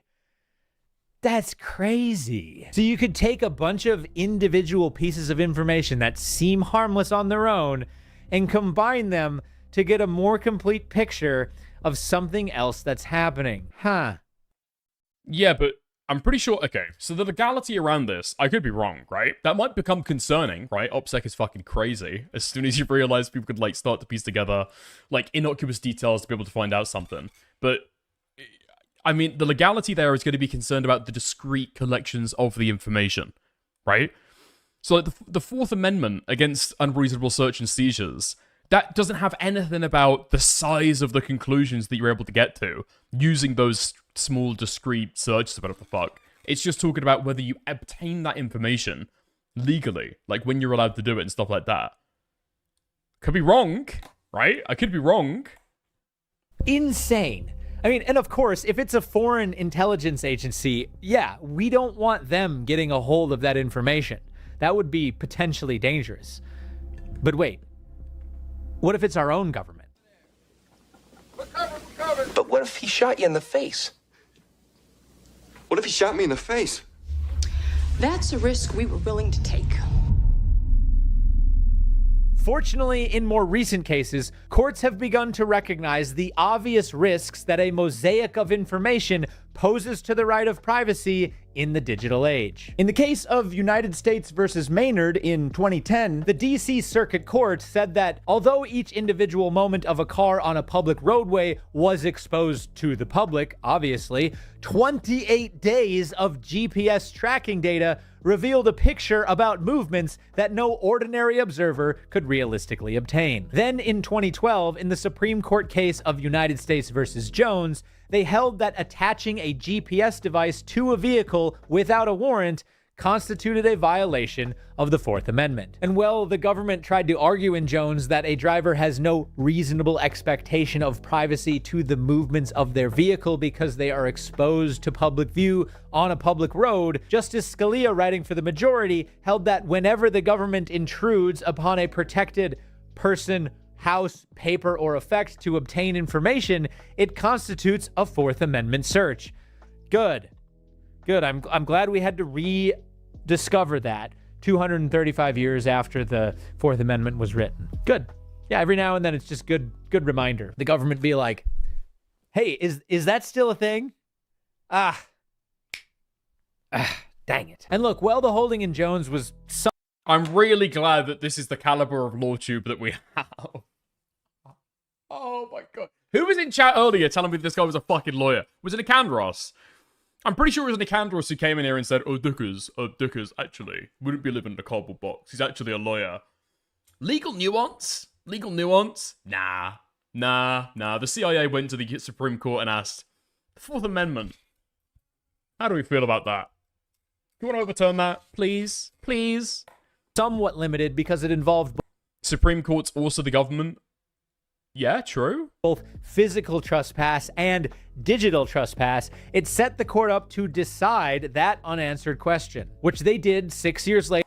Yeah, exactly my fucking point, Angus. He may be a lawyer. He also has a YouTube channel. Later in the case of Carpenter versus United States in 2018. In Carpenter, police obtained a detailed history of a suspect's movements from his cell phone without first getting a warrant based on probable cause. And of course, most people know this now, but whenever a cell phone communicates with a cell tower by making calls, sending messages, or using data, it connects with nearby towers. The cell phone carrier then keeps records of which towers handled those communications. And while those records do not provide a precise GPS coordinate, they can place the phone within a given area and show how it moved over time. And this is exactly what happened in Carpenter. The government used over 13,000 location points, captured over 127 days, to place the defendant's phone near several robberies. Well, obviously, the defendant argued that such a detailed record of his movements constituted a Fourth Amendment violation because it had been obtained without a warrant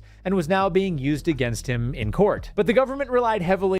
Yeah, I agree with that, right? That's right. That's true. It's personal information about you. The government can't just like barge in and fucking wiretap a business to be able to obtain your information. Yes. How the fuck does this pertain to Flock?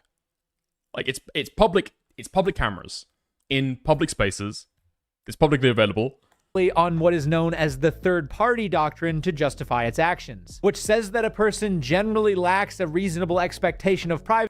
Like, take away any of the scary AI layers, because I feel like that might be intuition pumping a little bit with some of the stuff and feels a little bit dystopian. Like, the idea it can, like, track your face about, like, a dozen fucking places or whatever, right? Or, like, anywhere in the country. Take the AI layer away from that and just have a feed from a bunch of cameras that are put around the United States that you can, like, pay a fee to be able to hire, and you can have one of your own. It's, like, privately owned. Like, where is the Fourth Amendment violation in any of that, right? You own the land, you own the cameras, it's your private property. Privacy when their information... I mean, we're 22 minutes into the video. I'm not even sure why this guy thinks that it's fucking illegal. ...is voluntarily disclosed to a third party. And in a 5-4 decision, the court held that the use of the records constituted a Fourth Amendment search, with the central principle being that a person maintains a legitimate and reasonable expectation of privacy within the whole of their movements, even though each individual movement happened in public. Impressive. Very nice. Huh. Kind of like if, hundreds or thousands of data points taken by Flock cameras were then Wait. Hold on. That might have been a pause, Andy. He might have just explained it. Heavily on what is known as the third-party doctrine to justify its actions, which says that a person generally lacks a reasonable expectation of privacy when their information is voluntarily disclosed to a third party. And in a 5-4 decision, the court held that the use of the records constituted a Fourth Amendment search, with the central principle being that a person maintains a legitimate and reasonable expectation of privacy within the whole of their movements, even though each individual movement happened in public. Okay, so this is still obtaining private personal data from private companies about your phone records, right? Okay. Public locations, walking around, you're walking down the street, anybody can see you. You understand that everybody can see you, in fact. If somebody wanted to figure out on a fucking whim, or maybe they're a private investigator, they want to follow where you're going, everybody understands that that's possible. Right? You're not wearing a mask. You're not putting something over your fucking head. You're not wearing a hijab defensively. You haven't got the defensive hijab on to be able to protect your face. You understand that it's possible for somebody to be able to follow you back home or to your fucking workplace. Impressive. Very nice. Huh. Kind of like if, hundreds or thousands of data points taken by Flock cameras were then organized through their infrastructure to create a mosaic of somebody's everyday regular movements. Yeah, I suppose it could be just like that. The court in Carpenter also took a direct look at the third-party doctrine, which is something that Flock contends is part of their just and fair business practices. There's a concern that federal agencies have secret access to Flock data. Every one of Flock's clients control access to their data. This is one of Flock's biggest arguments to say that they're in favor of privacy and not doing anything unconstitutional. Look, guys, it's fine. Our customers get to choose what they do with their data. We don't do anything, okay? We're just the middleman. There's a common misconception that Flock shares data on behalf of our customers. The reality is, we will always have customers be in control of their data. But also, interestingly, Flock technology is specifically desired because of its shareability functions, to the point that what makes Flock more valuable than other LPR and surveillance systems out there is specifically this sharing and mesh functionality. So they hide behind the argument that they don't control the data while providing a system that is specifically valuable because of the way the data can be shared.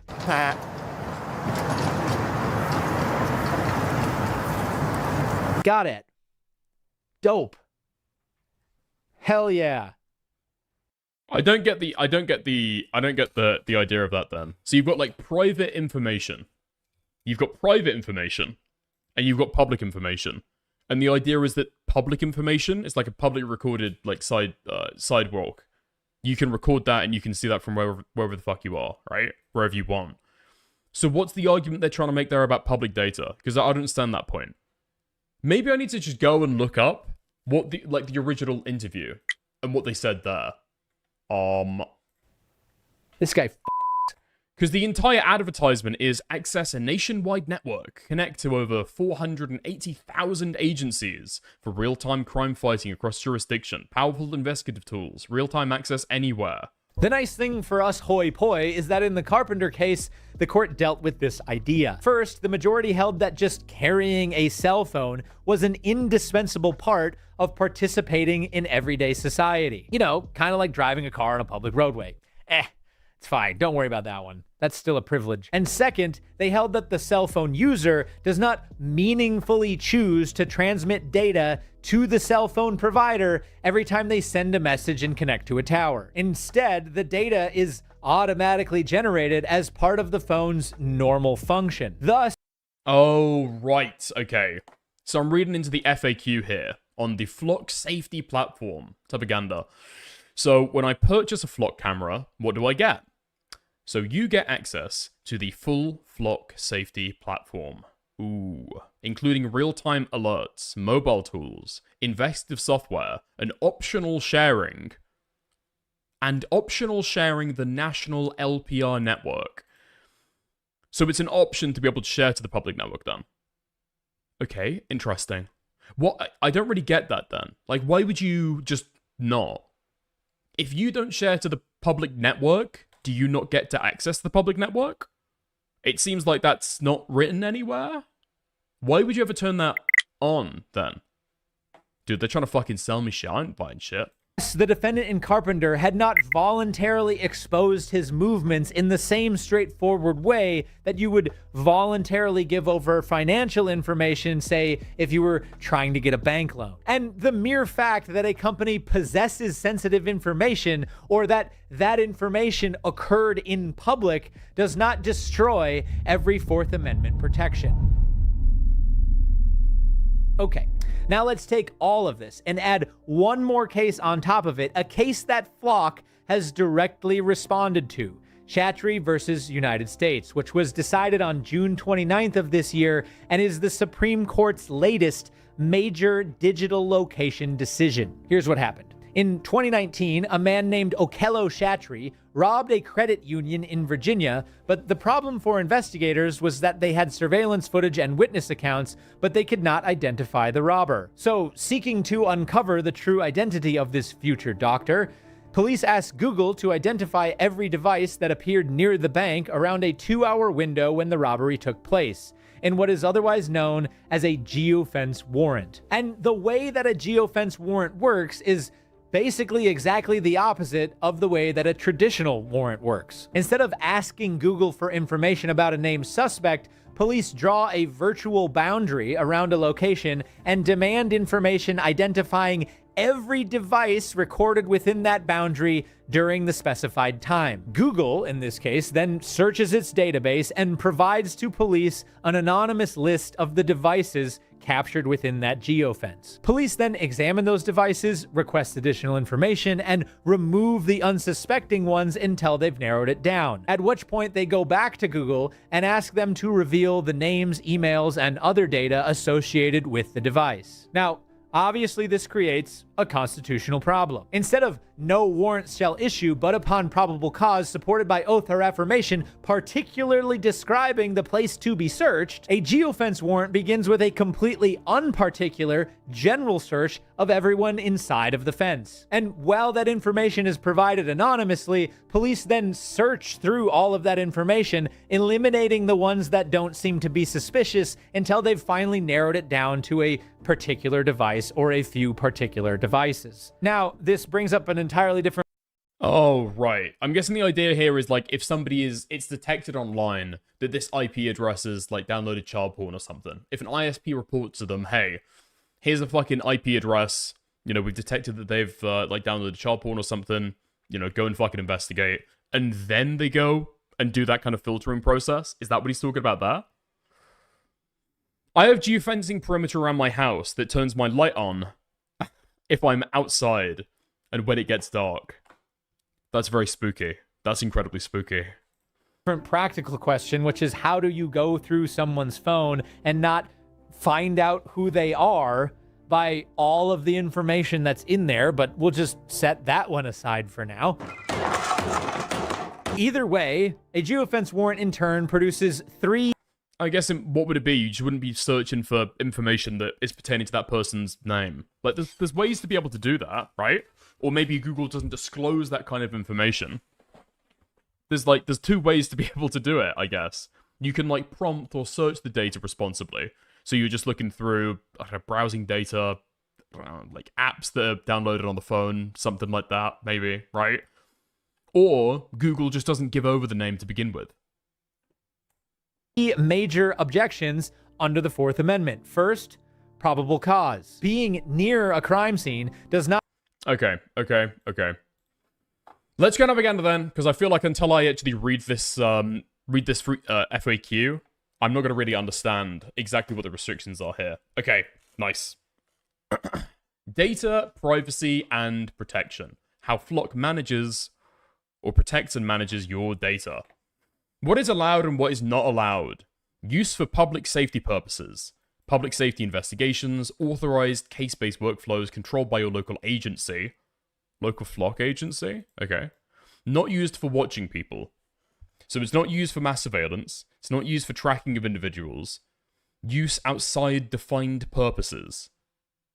Okay. So, right, okay. So I was wrong earlier. You can't just get a subscription to be able to access all of this fucking information. What you can do is pay for them to be able to, I guess, ask local Flock agencies to be able to investigate stuff on your behalf. So it has to have, like, defined parameters to what they want to investigate, and they never get to see the original data. Okay. It's not used for the tracking of people and not used outside defined purposes. How data is collected and managed. License plate, vehicle characteristics, date and timestamps, camera location. It's not used for biometric data. That's also going to include your face, yeah. And then it's not tracking driver information. It captures cars, not people. Wait, really? So this entire time... What? This entire time we've been talking about this shit, I was assuming that it was tracking your fucking face. Okay? I guess I'm fucking wrong. What? I guess maybe they use additional stuff to be able to, I guess, find out people's face, because I've seen people talk in news articles about using facial recognition or something. Okay. So that is by the ALPR. Right. How long is data stored and who decides? Images and footage are deleted automatically after a set period. In most communities, that's 30 days, unless local law says otherwise. In plain terms, data does not sit there forever. Who can access Flock data and when? Agency-controlled access. Recorded security activity. Every search is tied to a specific user and recorded in a log. Supervisors can review what happened and who did it. Data sharing is a local choice. Our customers share settings and policies. Nothing is shared unless they choose to. That means nothing is shared unless our customers turn on sharing. Okay. It can track faces. Well, here's the distinction that I'm, like, driving ahead with, right? Can it be used to track faces? Or... Well, okay, I fucked that up. Okay. The question is, can it track faces in and of itself? That's what it's designed to do. Or could it be used to track faces? Because those are pretty different, right? Like if I pull out my mobile phone and I start walking around, I don't know, Birmingham, Glasgow, London, wherever, and start like recording people, that can be used to track faces, but it doesn't track faces inherently, right? Data sharing is a local choice. Controls exist at every stage. Encrypted at all times, role-based permissions, logging user activity, restricted access, audit trials, automated detection. Horseshit. Images from Flock can be referenced against other databases to get facial ID. That's what I was thinking about, right? Okay. So this can be used in conjunction with something else to be able to get facial ID. I would say this probably isn't bullshit then. I don't know, like, especially, I think the United States have got a little bit better with how companies use your personal data. If you, for example, have, like, bought a Flock camera, and then it's been, misused in some way, like, you've got a huge fucking, like, fraud suit, right? What phone do I have? I've got a Samsung. I've got an Android. Broke as shit. Safeguards that protect data. So it's restricted, it's secure, and it's accountable. We already got this. Mitigating misuse. Clear limits and built-in controls to help prevent misuse. Purpose limitation. Searches require a public safety reason. That reason is recorded within the search so agencies can review how the system is used. In plain terms, you can't search just because. Activity log. If a search breaks policy, it can be reviewed and handled by an agency. Okay.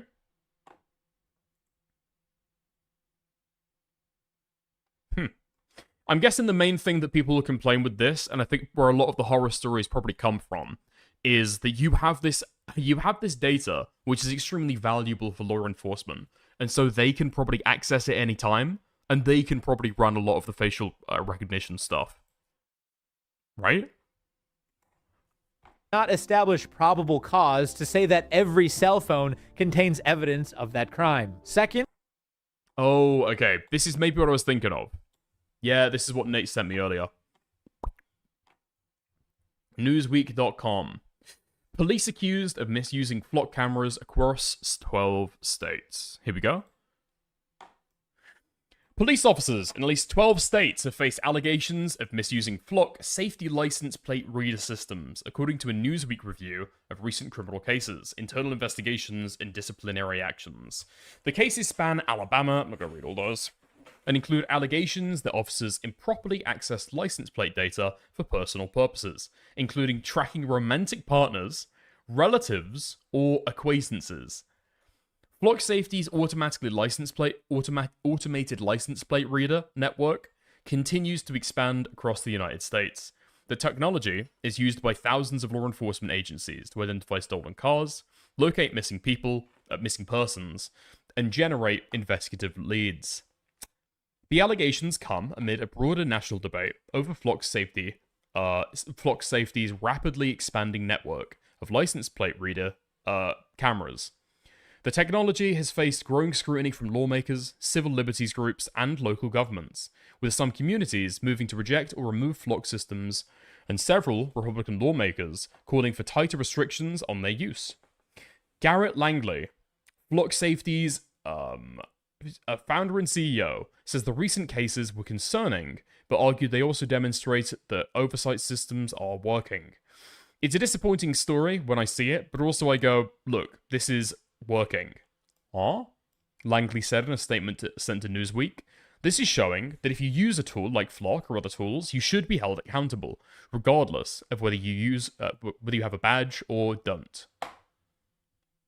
Okay. Right. I mean, this is kind of what he said at the start, right? It seems like a lot of the issues that people are going to have with this, a lot of the bad shit, is going to be regarding and revolving around the way that police misuse it. This isn't that long, actually, and it seems a little bit incisive, so let's go through it. Cases continue to surface in other states. Recent allegations have also emerged elsewhere in the country. In North Carolina, Charlotte Mecklenburg police officer Seth Elliott was arrested after investigators alleged he conducted an unauthorized license plate query using the Flock system and the state's CJ Leeds database. Estella Patterson said misuse of law enforcement technology represented a betrayal of the public's trust and a violation of everything this profession stands for. She added that anybody found to have violated that trust would be held accountable. We've got, like, not a one-to-one, but a somewhat similar problem here in the UK, which is anybody who works for the NHS in a medical capacity can look up anybody's file. At least maybe it's like in their particular trust, like in a particular region, but they have like total free reign. There's not a lot of controls over that stuff. And so if you want to be able to read what your fucking, I don't know, your professor, your favorite professor back in university, how they're doing now, you know, how their fucking prostate exam's going. Is it nice? Is it pink? You know, is it misshapen? Has it got lumps? You know, you can look up all of that stuff technically, but you'll get fired if you do, you know? And so there's like the similar databases and similar systems. And you just have to kind of trust people and then discipline people when they eventually, you know, show you that they're going to misuse it, you know? Court documents filed this week outline additional allegations, stating that Elliot looked up an undercover officer's license plate information in both Flock and CJ Leeds and passed it on to a subject of a drug investigation in Watauga County. According to an affidavit, an alleged dealer had grown suspicious of a buyer and asked Elliot to run the plate. Investigators said Elliot did so, learned the buyer was an undercover officer, and then relayed that information back to the dealer. CMPD confirmed Elliot is now on unpaid administrative leave. In Alabama, separate investigations in Moody and Springville resulted in one officer being terminated and another resigning after audits found alleged violations involving license plate reader systems. Officials in both departments said the matter were referred to the Alabama Law Enforcement Agency. Springville Police Chief Mason Meeser told Newsweek that the officer in his department had used the system for personal use on a family member, and that the family member was notified. He added that members of the department had been reminded of best practice use of flock systems, and added, "Flock cameras are very good, useful tools for us in crime fighting. I hate to see something like this has happened." Okay, yeah. I mean, the idea that everything is logged and each purpose is logged each time probably does make it quite easy for agencies to be able to, like, track people who misuse it in this way. Although, obviously, I mean, yeah, you've got a huge database that includes a shit ton of information. You hope that it doesn't get abused, but, like, people will. Fucking insane, though, that a police officer is, like, helping out, like, drug dealers by using the law enforcement's, or, I guess, Justice Department Leeds system to be able to identify undercover police officers.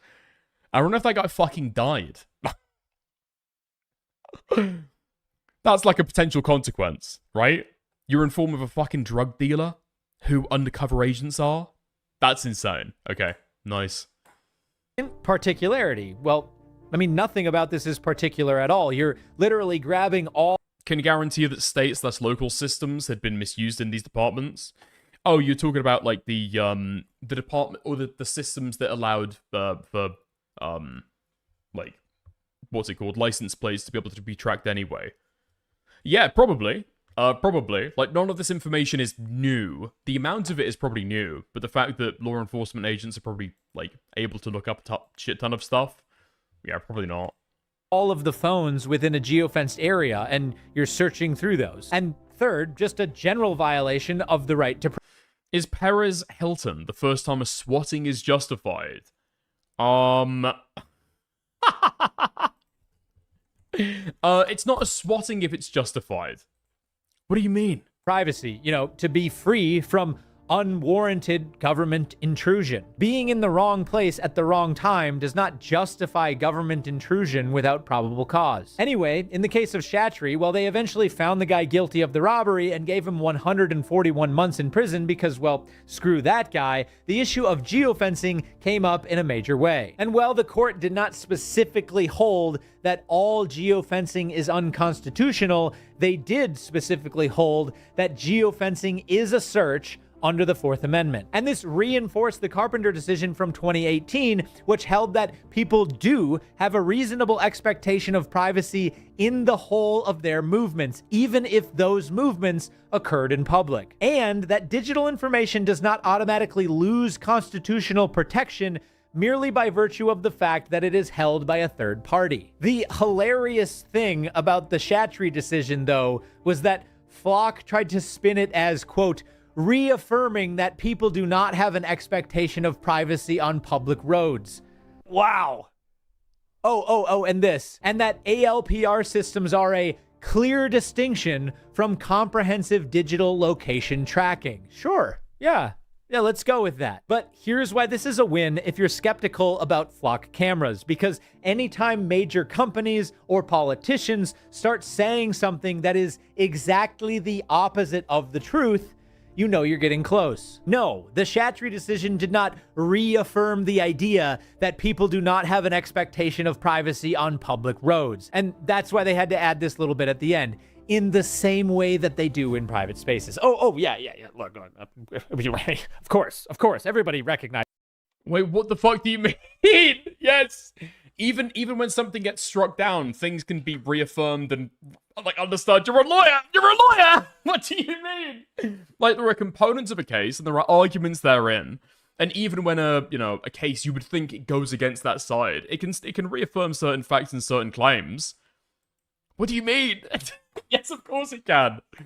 Is that you don't have the same expectation of privacy on public roads as you do in your home, of course. That's all we're saying. That's all we're saying. And of course, given it's totally insane way to be able to read that fucking statement. This guy's fucking retarded. It's like you write down on a piece of paper, it is moral to have sex with anyone, comma, so long as they consent. It's like, see? He wants to say the first part. He wants to rape. He had to add in the second bit just to be able to escape accountability. We know what he means. Bro, give it a fucking rest, yeah? That is what we're saying. It also reinforces the legal principles that have guided ALPR decisions for years. Yeah, guys, it's fine. This has been going on for years. That makes it totally okay.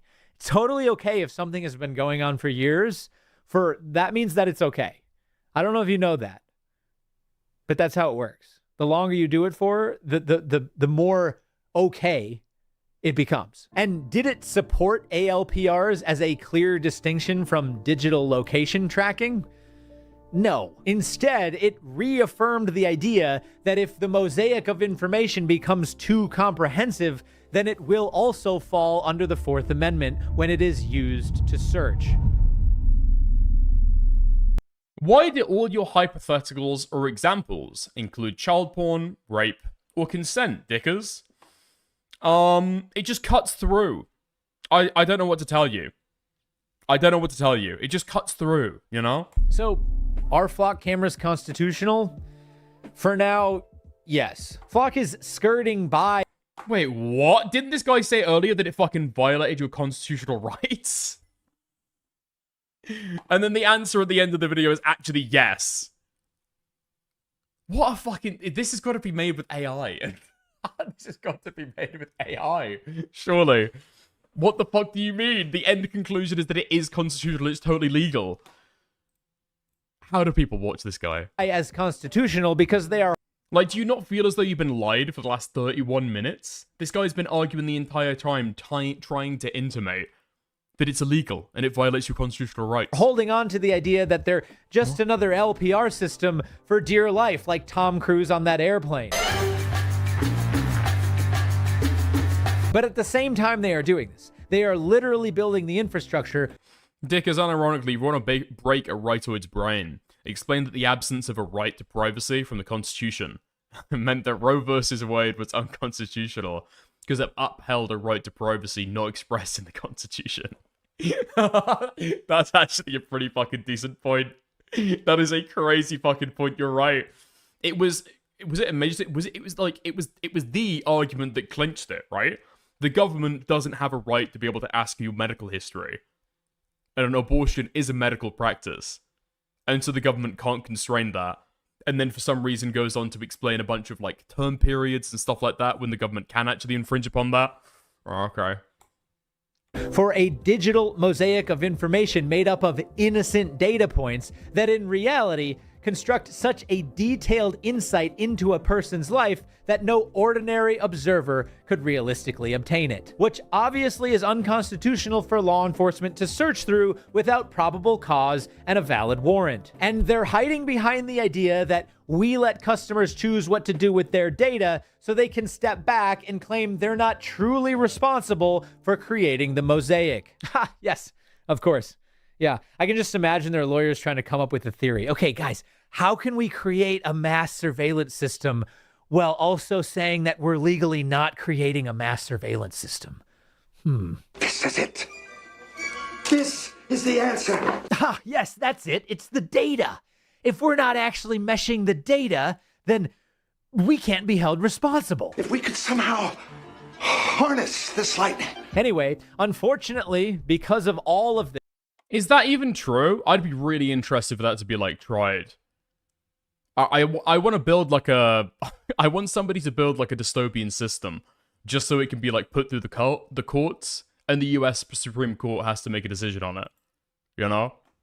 Like they finally have to say, yeah, okay, you can have the dystopian fucking like Minority Report camera system. Okay.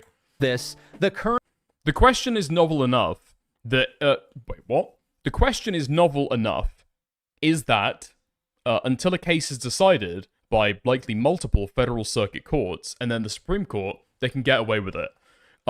They can. They absolutely can. And especially because this is a private company who's doing this stuff, it's like super different, right?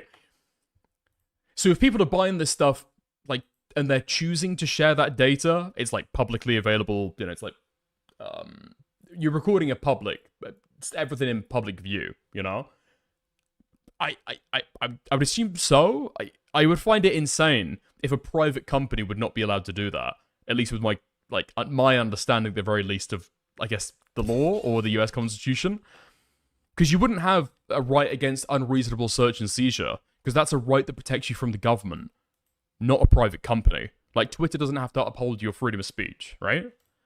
Current legal fight is within a constitutional gray area. And look, anytime you're dealing with new technologies that touch upon fundamental principles like the right to privacy, you're going to get into situations like this. It's not like America hasn't been here before. But here's the thing. Flock, if it keeps moving in this direction, might become a victim of its own success. Because the constitutional arguments protecting intermittent license plate reader technology becomes more and more weak the more robust the Flock systems get. One camera is clearly constitutional. 20 cameras paints a little bit different of a picture. But does it though? I don't think that it does legally. I think this shit is like black and white, and then you get jurisprudence from like from the implied like principles that happen at like the ground level. Like eating a lollipop is totally legal. Is eating 2,000 lollipops suddenly fucking legally dubious? Can I think of another example where this happens? Where doing something once is totally legal, but doing it several times isn't? I'm legit asking if that's even a thing that happens in the law. I don't think I can. I don't think I can. I guess harassment? Maybe? Right? You do something one time, it's not illegal.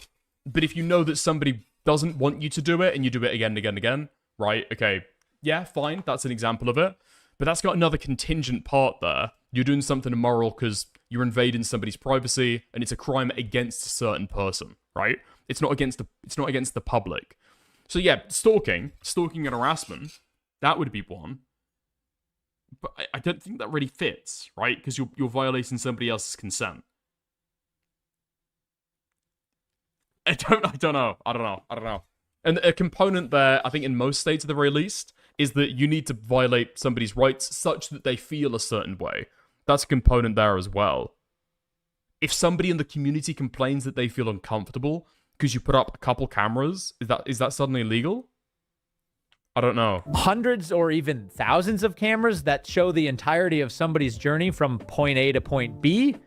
And then you combine that with the Flock OS system, which brings in thousands of other data points? Well, you start doing that, and you now have a comprehensive chronicle that details some of the most intimate things in a person's life, even if those things occurred in public. And it is very fair to say that society has a reasonable expectation of privacy in that. And as far as I can tell, the courts have begun to recognize that more and more and more. And well, yes, in April of this year, there was a ruling in the city of Norfolk, Virginia, that said that they could put up 172 Flock cameras.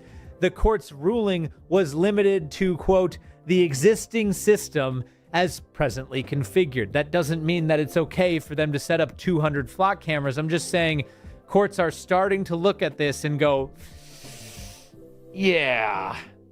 I've got it under control. I've sorted it out. We're good. And here's the ultimate problem for Flock. Their legal justification under the Constitution relies on the idea that their cameras only produce fragments of information, but their commercial success as a company relies entirely on eliminating the gaps between those fragments. Now, the problem with the law is that we won't be able to decide on whether something like that is constitutional until a system like that is already built. And while I agree that current case law suggests that the Supreme Court would find a system like that unconstitutional, it behooves us as citizens to, not let it get that far. Getting out in front of this problem and letting our local governments know that, while we can respect law and order, placing the right of privacy above safety is the correct constitutional hierarchy. And that LPR cameras can still serve their legitimate function in society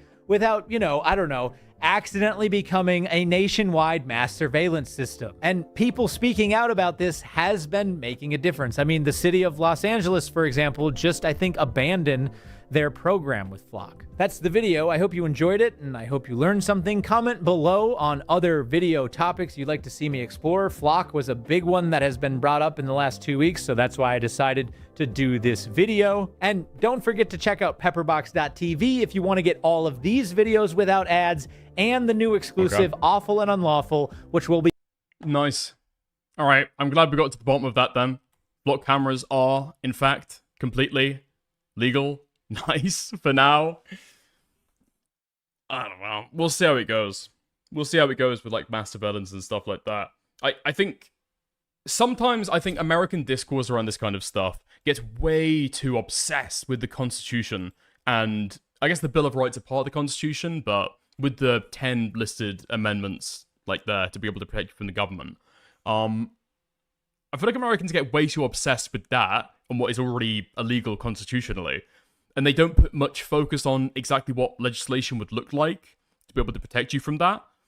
Because I think that probably would be the more straight line answer, right?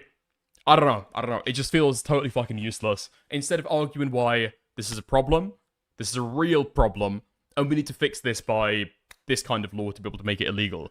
It's like, well, actually, this is already illegal. It's actually against the Constitution.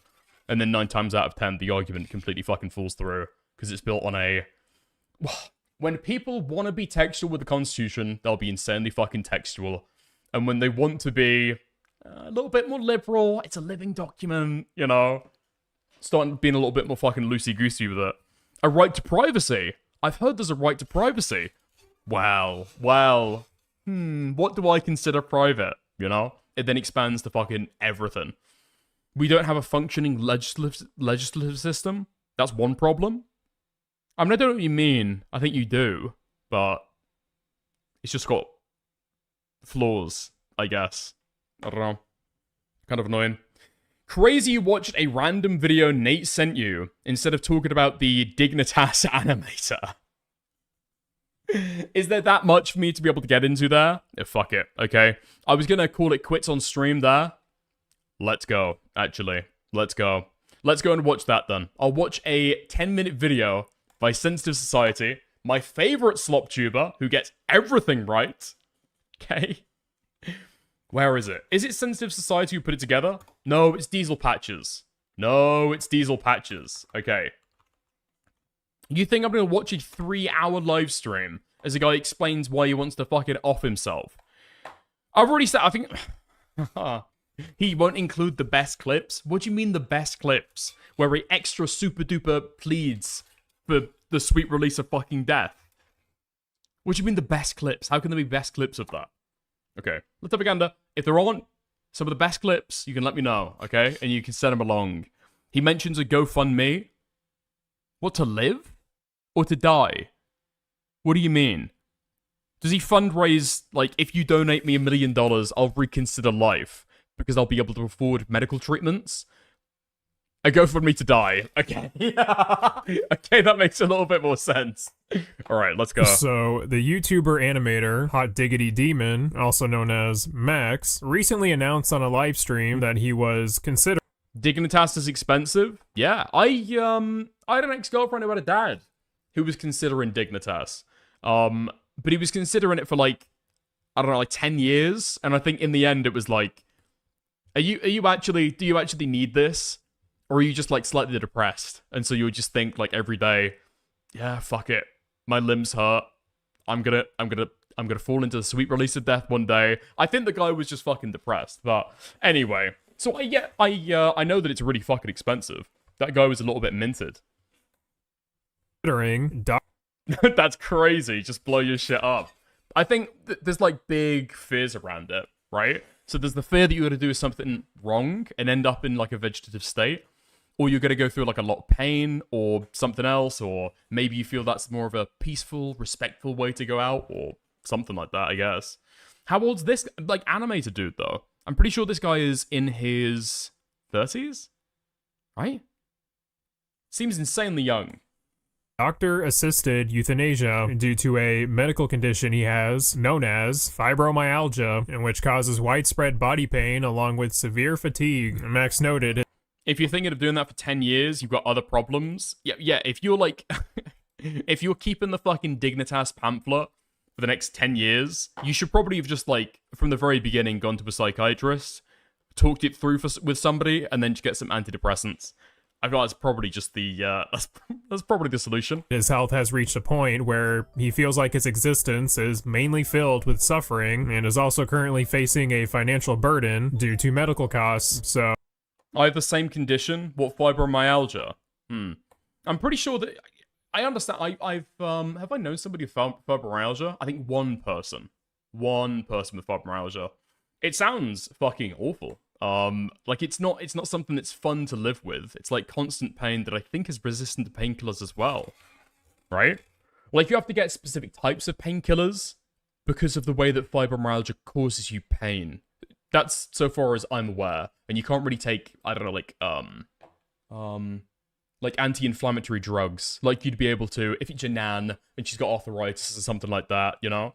I thought it was fake. I think the problem is that it's really hard to be able to diagnose, like, super hardcore scientifically, and you just have to rely on a bunch of self-reported pain metrics, right? You trust that if somebody's going to the doctor for, like, 2 years, complaining of constant pain, that, yeah, right, fair enough. You've, like, waited in enough waiting rooms, you've stayed here whinging for fucking long enough, fuck it, yep. Fibromyalgia. Go on. Never walk again. You're fine. Oh, even if he had an option to keep his chronic illness... I got a whole mag of 7.62 right next to me that can solve the issue for 30 of you. Cost about 30 cents each.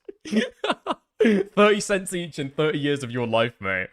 You sure? It's manageable. He feels like that wouldn't be an affordable choice. During the time this livestream was made, Max's plan was to fly to Switzerland, where assisted suicide is legal. So a little over a year ago, maybe like 14 months, I realized I needed to start thinking of some kind of final solution, some option that would serve as a resolution to all of these problems. And after considering every option I could think of, ultimately, that solution has taken the form of doctor-assisted euthanasia. Now, I know when I say that, for a lot of you, your first instinct is probably to be upset.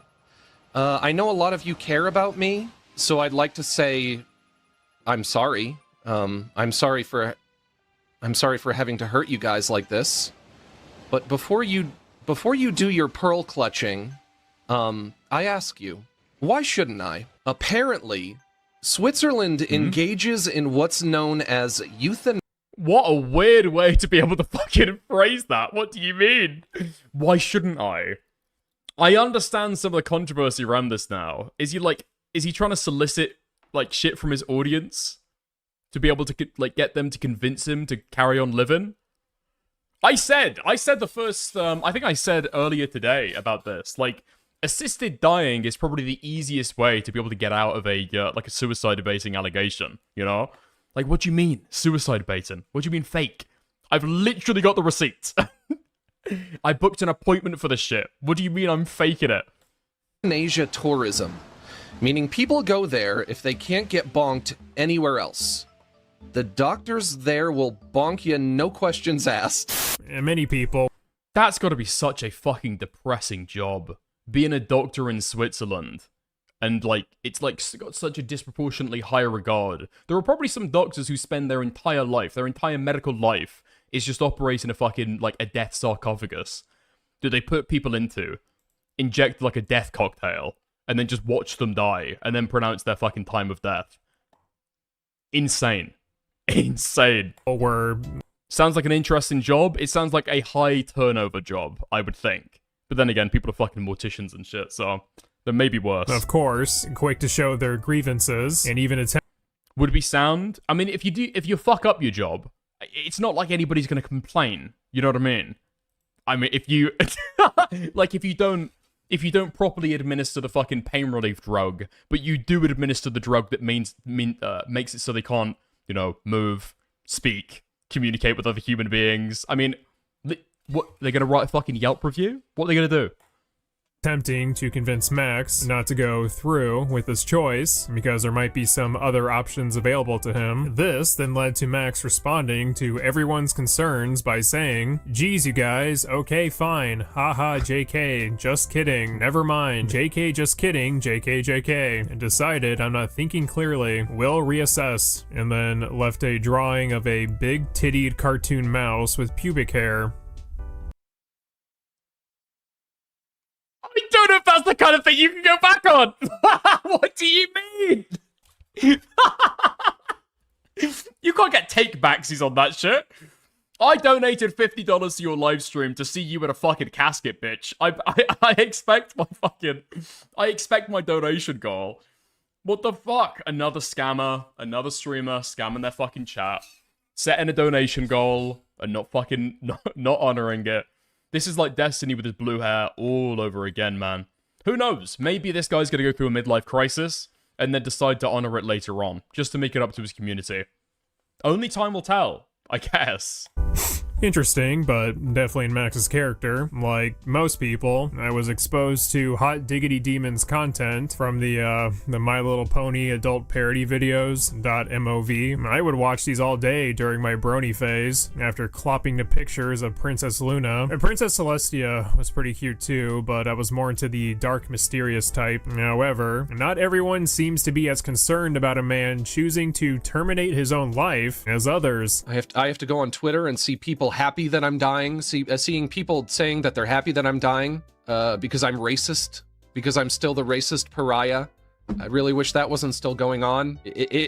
I saw a bunch of people saying that shit. Could you imagine going on Twitter, because you fucking hate this guy, celebrating that he's gonna die? He sees your tweet.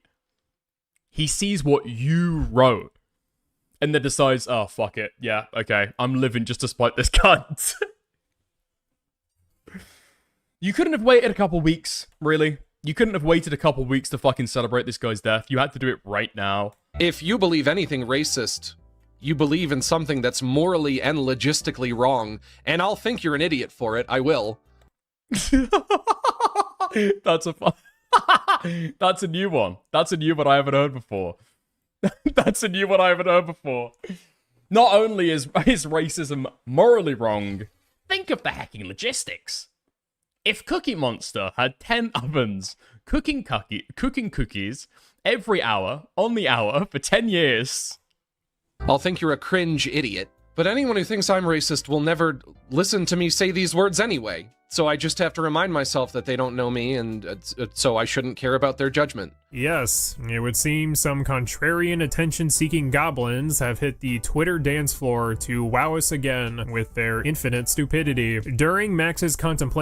Wait, do I look like I've got a fucking black eye? What happened to your left eye? You've been throwing fists? I think it's just the lighting. It's a shadow of my nose. Of ending his own life, many thought it would be the best time to point out his problematic tweets from over 10 years ago.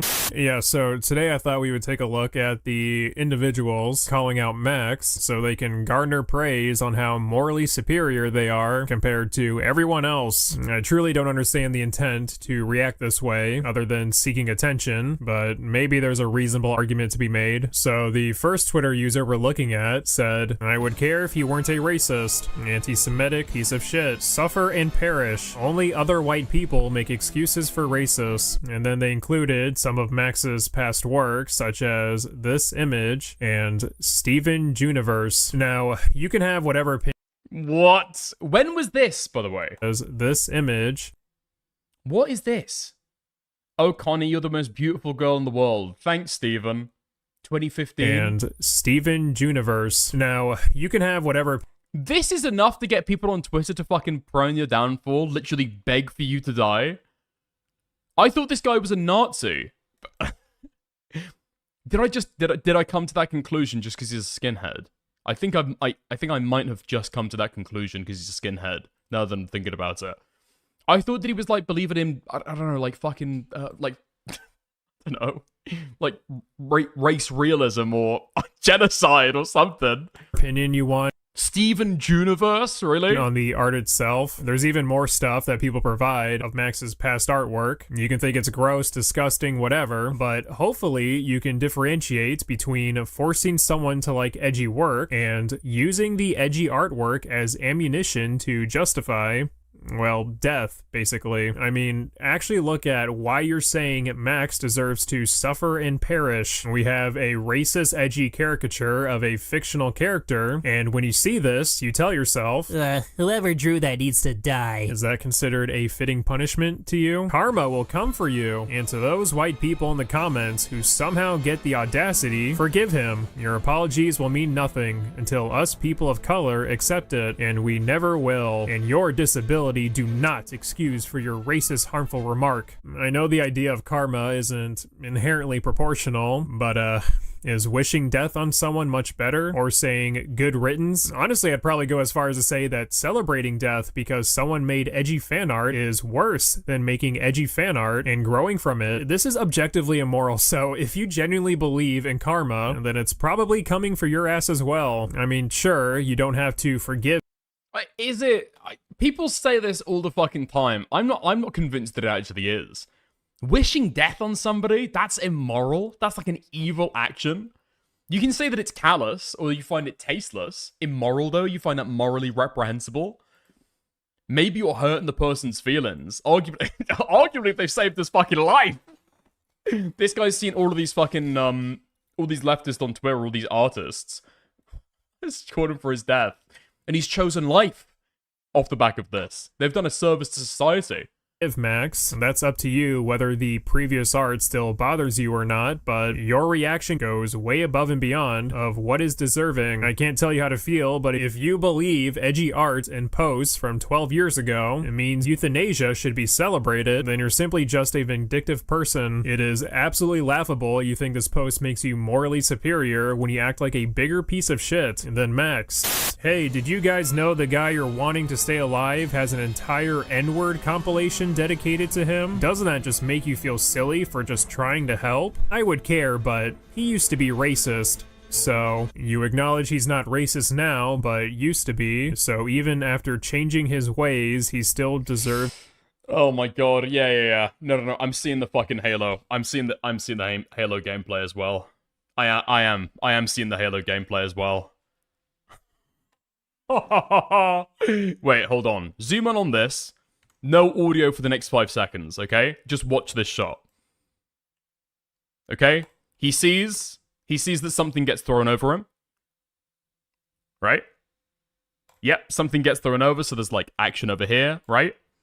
He pokes up, there's somebody there, right in his fucking crosshair. He then looks at the ceiling. Not a single shot. This guy just didn't hit a single fucking shot. Is this a custom skin that he's got on as well?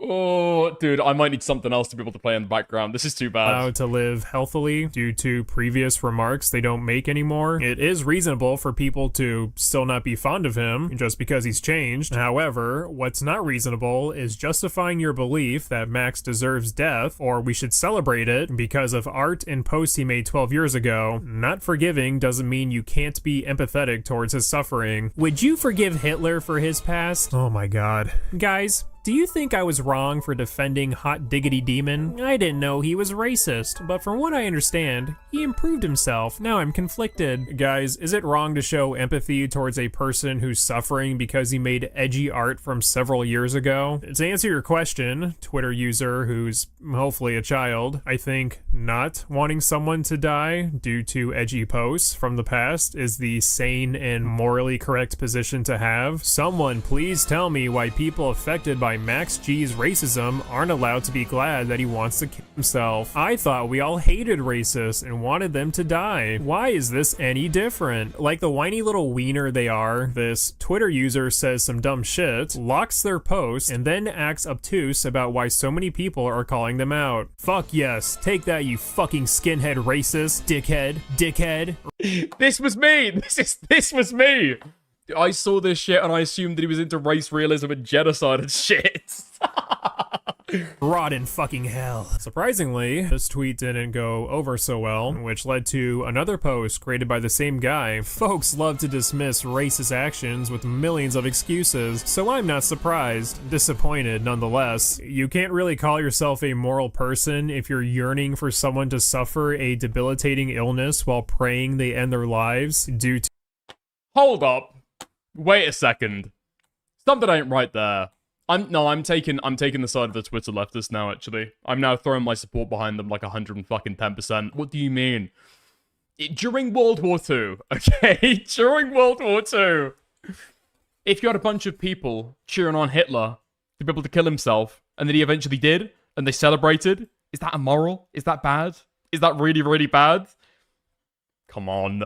Dude, this is what I fucking mean. I don't think cheering on somebody to kill themselves is, like, inherently immoral. I think people just, like, I don't know, disagree on exactly where the line is. Like, a guy who cuts at the queue at the fucking grocery store. Is that guy deserving of suicide? Should you cheer on him to die? I guess it depends whether he cut in front of you, but I think most people would say no. But it's like, everyone draws a different fucking line. To, again, edgy art and posts made 12 years ago. I don't want people to think that they have to like Max's old art or even forgive him for posting this art. That's not the point I'm making. Have whatever feelings you want about his art. You can even dislike the person, but to wish death upon someone or celebrate it for this mere act is psycho shit. You are a psychopath if this is how you behave. Okay, nice. I guess Hengus was right. That did not, in fact, have in all of the best clips, I guess. Okay, interesting. Wait, hold on. What's this, then? What the fuck is this? Background on this is in the suicide video. He says he refuses to talk to his family again and would rather kill himself. This guy has been making stories, obviously, about him for a decade, and refuses to take his own advice. Did the emoji movie had to be bad? Brain dump. What do you mean? That being said, I'll leave you with this. I'd like to think that somewhere, out in some alternate dimension, amidst the unending cosmic particles of reality, there's a version of the Emoji Movie that's actually pretty good. This version still has Alex, it still has his phone, and it still has the emoji people who live inside it in a tiny world. But in this version, Alex is kind of a bitchy little butt wipe. He's rude to his parents, he disrespects his teachers, and he's just wasting his adolescence in front of his phone. Maybe his grades start slipping, and maybe his relationship with his folks becomes more and more pugnacious. But instead of dealing with these things, he just looks at his phone, because it provides an escape for him. But Alex's parents and teachers aren't the only victims of his proverbial angst. You see, hidden behind his facade of ambivalence and his own bitter hormones, Alex is unhappy. He's really unhappy. And he doesn't know why. Not because he's a bad person or because he did something wrong, but just because he's not old enough to understand his own emotions yet. The emojis living in his phone move. Okay, that is like a hardcore sub-insert. Is it? Actually, is it? Or is it just playing on the trope of like a disturbed teenager? I think usually you would want to, like, at least portray them in a way that's a little bit more sympathetic during the movie, right? Than just, like, pissing off everybody, being a fucking cunt, and failing everywhere. And only in their internal monologue are they redeemed. Moved by their owner's plight, decide to take action. And they embark on an epic quest, as cute squishy characters often do in these animated films. And the purpose of this quest is to somehow find a way to send Alex a message. And that message is that he should put down his stupid phone for 5 minutes, stop using it as a means to distract himself from his problems, and talk to his parents with words, like a person. I'm going to disagree with you there, actually. I think if what you're saying is right, and he still refuses to talk to his family again, and would rather kill himself than talk to his family, I don't think that that kind of person would hope that in the past they could have spoken to their parents more. I don't think that's the kind of, like, response that you would have to that stuff, you know? It's like thinking back to a relationship that broke down, you know? It was really, really bad. We didn't talk to each other. He'd beat me. And then he raped me. If only we'd have spoken to each other better, we could have worked out. You know what I mean? Like, I don't think that it works like that, mentally. And not with tiny little pictures of yellow smiley faces. What a concept.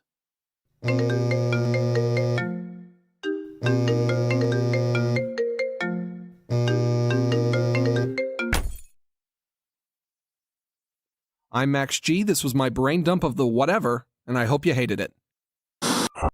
Speaking from experience, no, just think about it, right? Somebody who's cut somebody else off in their life to the point where they would rather kill themselves than ever speak to them again. And then, 8 years ago, longing to have saved that relationship? I don't know. I think if you're cut off from somebody that completely, you've probably, like, assumed at some point that they're somehow irredeemable, right? That a healthy relationship that with them could never work, regardless of any kind of communication that you try to do, right? But would somebody like that be liable to, like, blame themselves just for, like, intermittent periods? Maybe. I don't know. I'm not seeing the evidence there that it's, like some kind of self-insert, or some kind of, he's, like, belying something about himself, you know? I think maybe you're reading a little bit too much into it. You know? Yeah. Oh, okay. Nice. There we go. That's gonna be it, I think. Okay? That's gonna be it. Fuck, I wasted like an hour of time earlier having to fucking restart stream and everything. Okay, but we are done now. Okay? I'm gonna see you guys again soon. Alright? Gonna see you guys again soon. I'm gonna raid into somebody else. Okay? And I'll speak to you guys later. Alright? GG's. I'll chat to you then.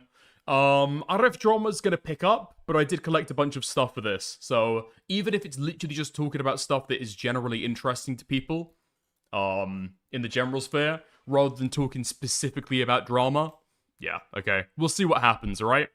Alright, lots of love. Catch you guys soon. I'm gonna run it into Himpleton, and I'll see you later. Fuck, actually. I need to go through the people who donated, okay?